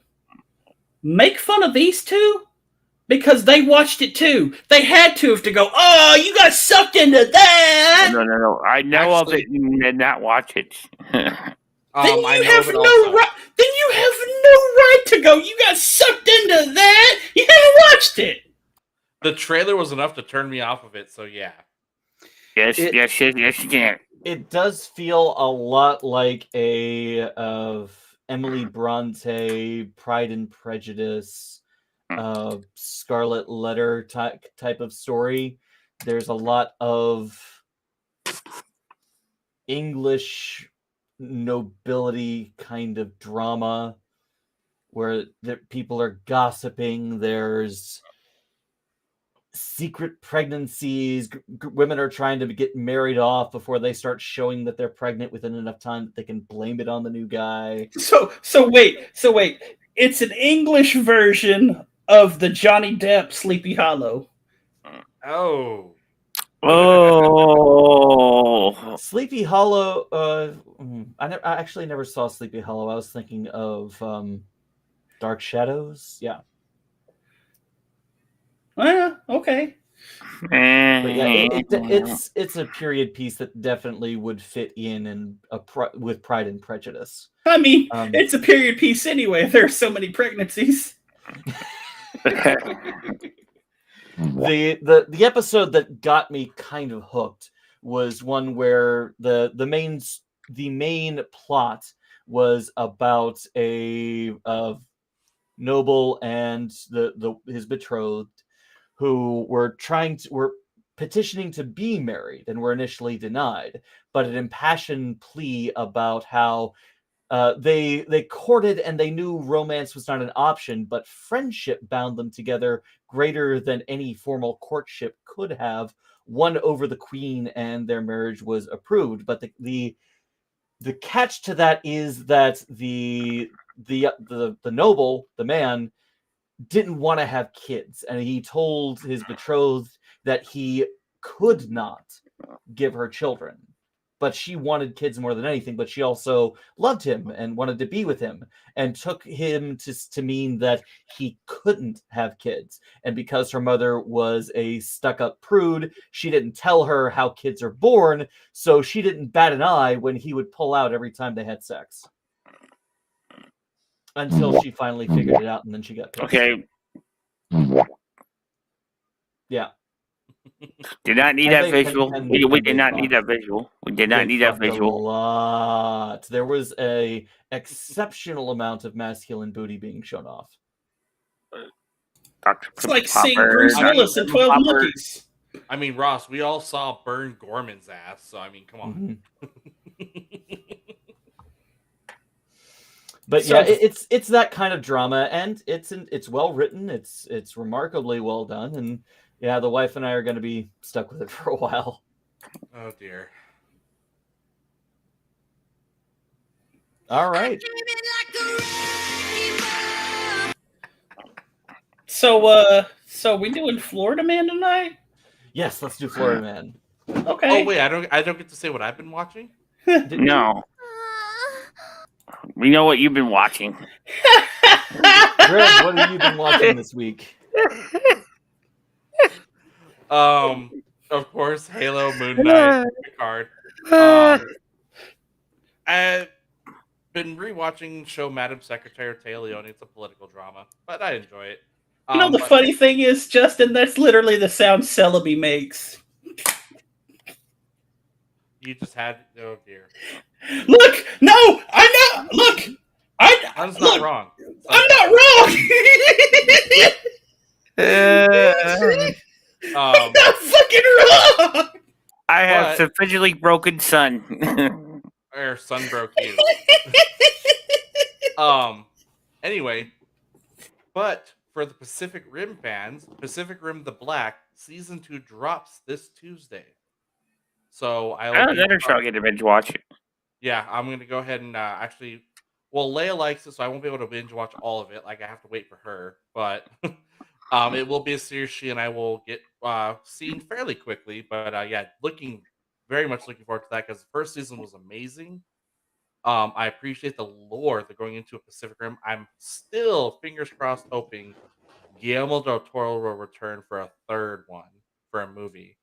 But in the meantime, the series is doing great. The animation is great. The voice acting. So really looking forward to that on Tuesday. Very cool. Thank you, Greg. All right. That will bring our regular episode of the Real Super Geeks to an end. Stay tuned as we get into our Florida Man after show, the wacky and wild news from Florida. Fun's over. But until next time, thank you all for joining us. It's been such a pleasure to talk and geek out with all of you about all the most fun topics of the week. My name is Ross. Live, love, play the eyebrows of doom himself. You can find me at twitch.tv/live_love_play. Greg, where can people find you? People, if you're watching this podcast right now, you're already in the right place. Twitch.tv/mongoose. Doesn't work anymore, Greg, because both Justin and I stream from Twitch as well. Yeah. And the audience booing because it's not their Okay, fine. place. You can find me posting a lot of my gaming videos recorded on youtube.com/Mongoose Gaming Burrow. You can still say Twitch. People are you do have more people watching you on Twitch than either of us, so you can say that. You just can't say you're already in the right place because it's not the right place. What's saying we will have the right place. What I'm saying is, please watch my channel. I got nobody here anymore.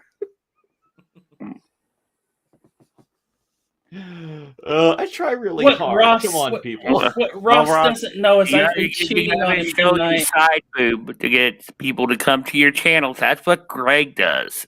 Justin, unlike you, I have there we go. Side There's boob. your side boob. You know, I got plenty. Like right here. Yeah.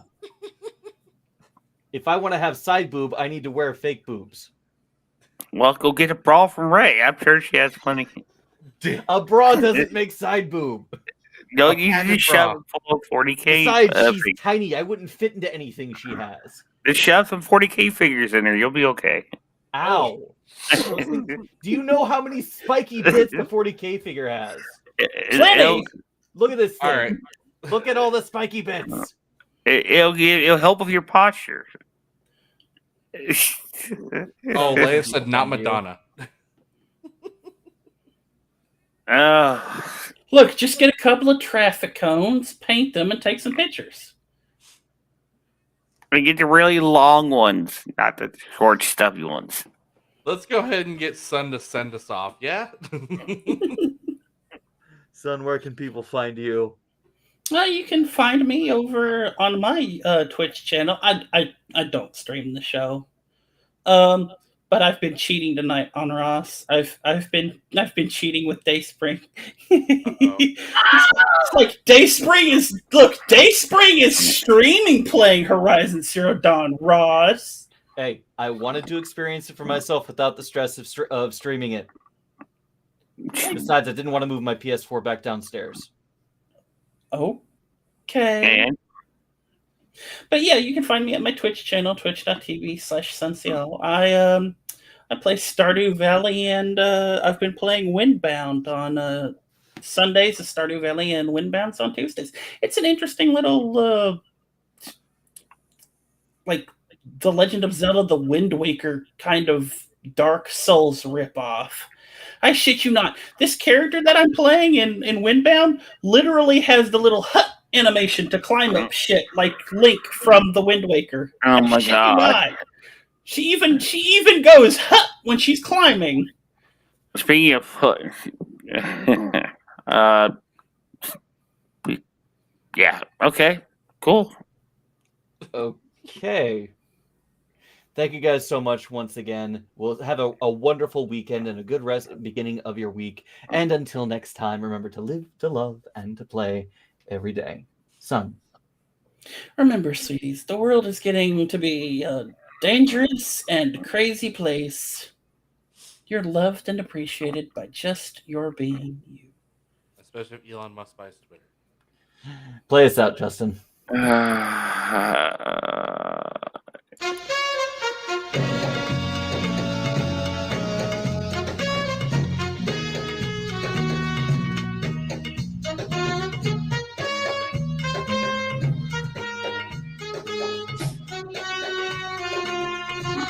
Fuck this shit, I'm out.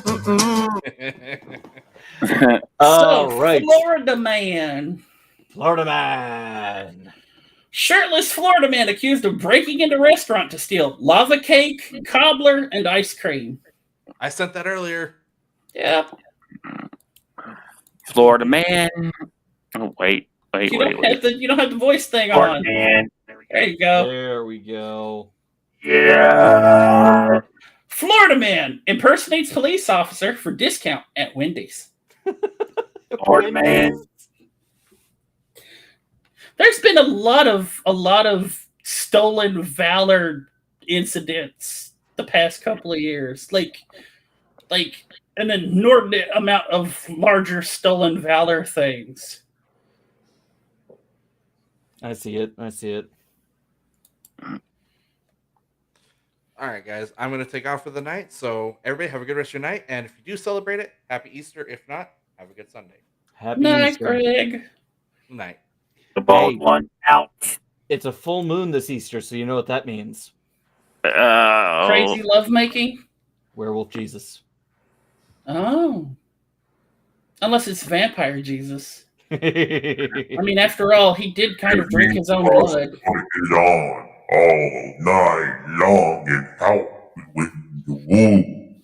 I mean, he did drink his own blood and eat his own body. Cannibal Jesus? Florida man uses elderly woman's credit card to buy 11 Gibson Les Pauls. Damn. He got caught. Well, obviously, when you make And that, now he no longer has his balls. yeah, when you make that big of an order, you're going to be shredded. Oh.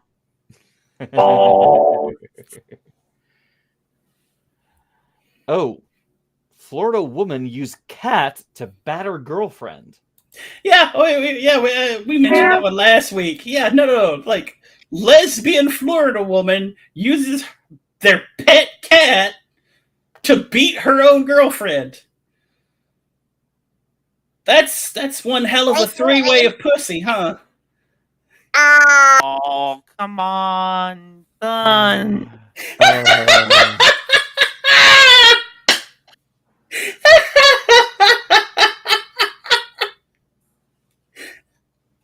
I've been working on that joke for 2 weeks.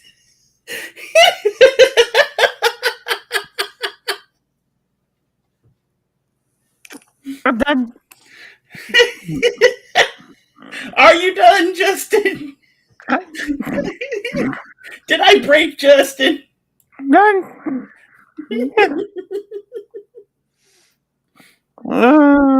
Oh, here's an example of just how stupid some people can be. Florida man, convicted felon, heads to prison after showboating AR 556.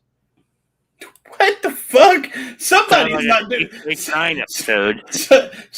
Somebody's not doing their job in figuring out what a gun is department. Let's see. A Florida man has been sentenced to federal prison after pleading guilty for brandishing an AR 556 on Instagram Live. The point of it was he outed himself by live streaming holding a weapon of some kind on an Instagram Live, even though he's a convicted felon. Dumbass. Let me see Florida if man. anyone's... Okay, they're calling it an assault rifle, so it's probably Dumbass an Florida man. AR-15. Wait, a recovered Ruger AR-556 rifle. It's a weapon, but that's not an assault rifle, is it? Ruger 556. And now you're on the FBI watch list. Look, if you're not on an FBI watch list, you should be ashamed of yourself. Yeah, it's Strum Ruger AR-556. How old is this weapon? Hang on. It goes for about $670. Okay, so it's a little bit more expensive than most AR-15 type. Let's see. Ruger's official website does not have a date. Let's look up on Wikipedia. Rifle was first introduced in 2009. Yeah, okay. Looks like it was originally constructed by Remington. Ruger took over construction via license. Okay, so it is an actual weapon, yeah. Oh, there we go. I learned something new, but I don't own a gun, so. As did I. I just own a really big dildo that I could use as a bat. There you go. Yeah. Look, I don't have to shoot anybody to humiliate the shit out of a home intruder. Just you're reenacting Saints Row 4. Exactly.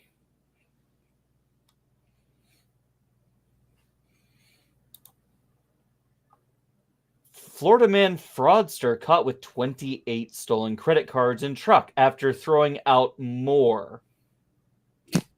Dumbass Florida man. Let's read up on this one. God damn, Florida. How many child cases do I have to scroll through? The God. Family Dollar one?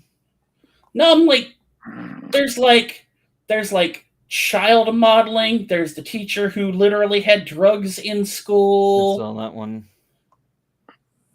Like there was one about a guy who was trying to pick up a teenager. Goddamn Florida. Florida man, adult film star, and Iraqi war vet blames witch hunt after his Capitol riot arrest. Interesting lead in that story there. Adult porn star. Oh, he's a war veteran and a porn star. Oh my god. Yeah, it happens. Yeah, it does. So here's the pinnacle, Florida man. Florida man dies after he and his friend take turns shooting each other. I'm done. Florida man. Yeah. I mean, let's be honest. It's Florida. It's the South. Shooting each other is kind of a redneck thing, you'd think. Mhm. But not with actual guns. Yes, Maybe with actual pellet yes, guns. With pellet guns, yes. yes, with actual guns. There's a lot of golf cart stories this week. Yeah, well, I mean, it's Florida. It's the retirement home and golf course state. Florida man arrested for meth while cruising on his golf cart. Mm-hmm. Florida woman jailed without bond for violating probation in golf cart DUI case. How many golf carts do you have to steal to get a 2-year prison sentence? One Florida man found out. Wow.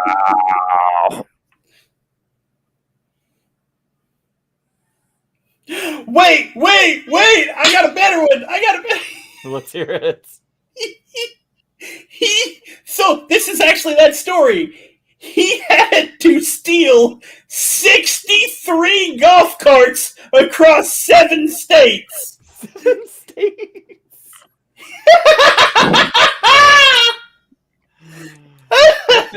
Crime spree. Here's a nice one to wind things down with. Florida man awarded $5,000 for grilling 1 million steaks. Nice. What? That's a lot of steak. Mm-hmm. I found out something terrifying. What's that? So, depending on your age here in the South, you order your steak well done simply because of that. Living through the Great Depression, you had to cook it, all that kind of stuff. I found out if you go to a restaurant and ask for a steak well done, oftentimes the restaurant will give you lower quality meat as the steak. No wonder people don't. It turns out so bad. Yeah. They give you the shit in cuts and everything like that just because you asked for it well done. A lot of the restaurants have been known to do that. Yep.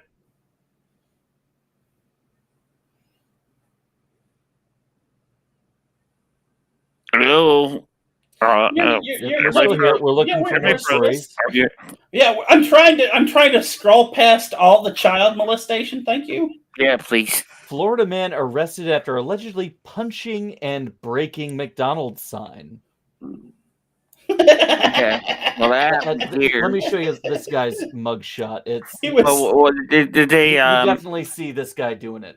He was at the wrong restaurant. Oh, yeah, he was messed up. He should have been at Burger King because at least he could have had it his way. If there was a Burger King.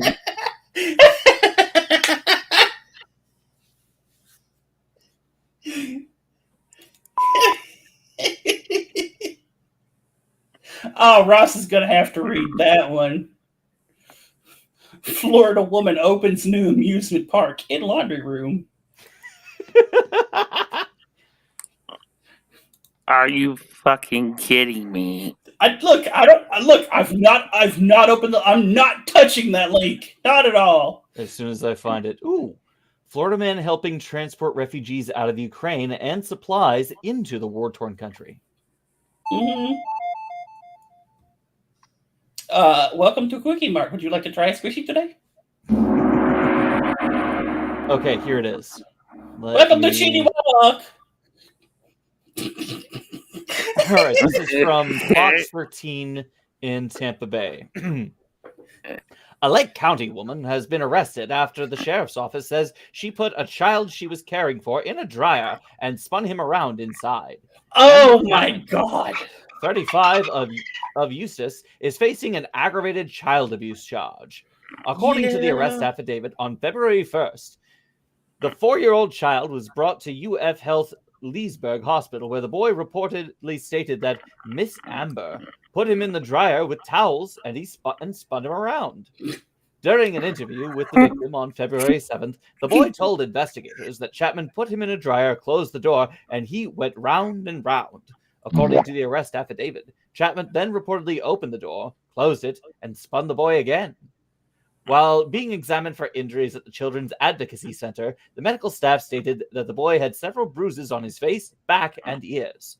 The arrest affidavit stated that probable cause exists for Chapman to be arrested for child abuse.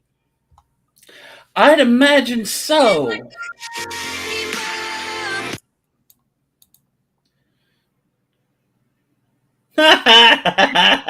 Okay, that one's good. That's simple and sweet and to the point. Florida man arrested for throwing pancake batter at woman.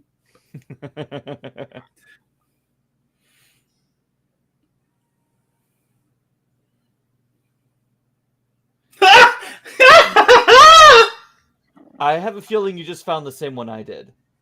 Let's hear it. Florida woman arrested for assaulting her father after he opened a package containing her newly ordered strap-on dildo. Yeah. I whip my penis back and forth.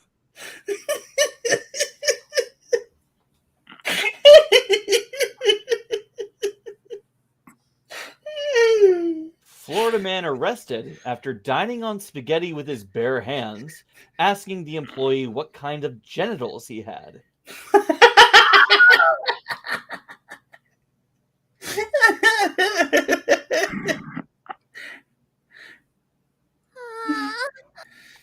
Oh, police arrest Florida man found with guns, drugs, and a baby alligator during traffic stop. You got a license for that gator, sir? I got it like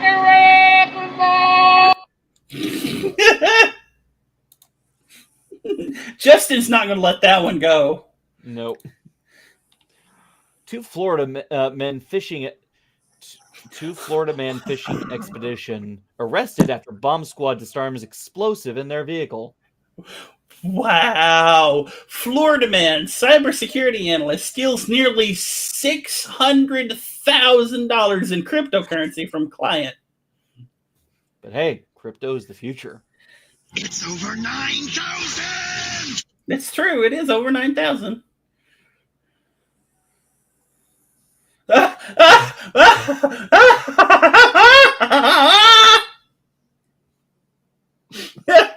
Florida man, dolphin, quote, lover, says Dolly the dolphin seduced him.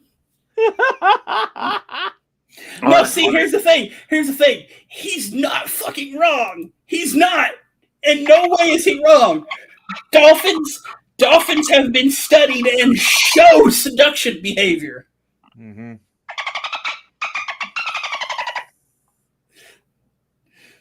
Like, that's funny because it's horrifying and plausible. Well, at least it wasn't a monkey. Oh, apparently the baby gator was in a tub in the car.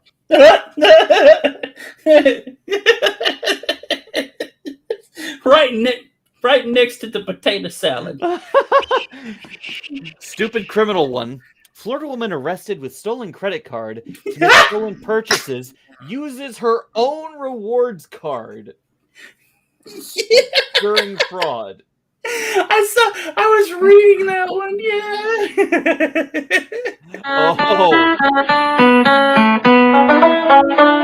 Oh. Florida man doesn't understand drawbridge. Gets his pontoon crushed. They stayed in the boat while the drawbridge came down on top of them. How do you not understand a drawbridge? How, Florida man? Come on now. Oh my God! Have you seen the mugshot from the guy with the baby alligator? Yeah. He looks like one of the trans hip hop guys, like Deadmau or something, grown up, like really old. There he is. Holy shit! He looks like the Bangarang guy aged 30 years. Apparently they had meth in addition to a baby alligator.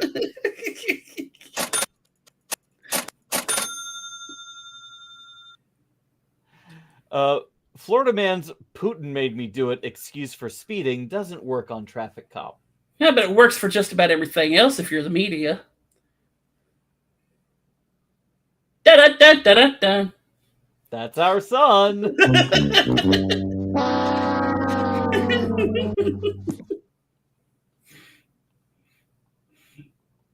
And now I'm starting to get into the repeats. Florida man uses dog as a deadly weapon to attempt ATM robberies.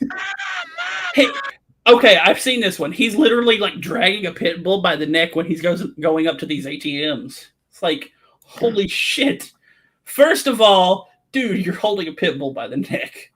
Like, we know you're not treating these dogs right in the first fucking place. Mhm.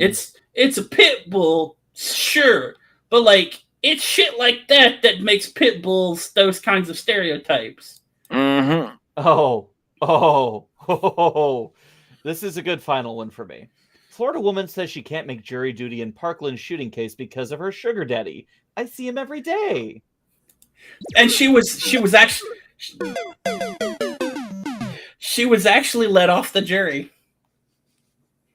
That excuse actually fucking worked. Be honest, and it can work out.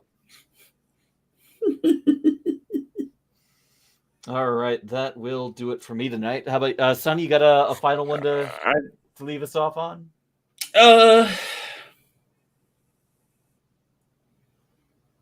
I was trying to find a nice one.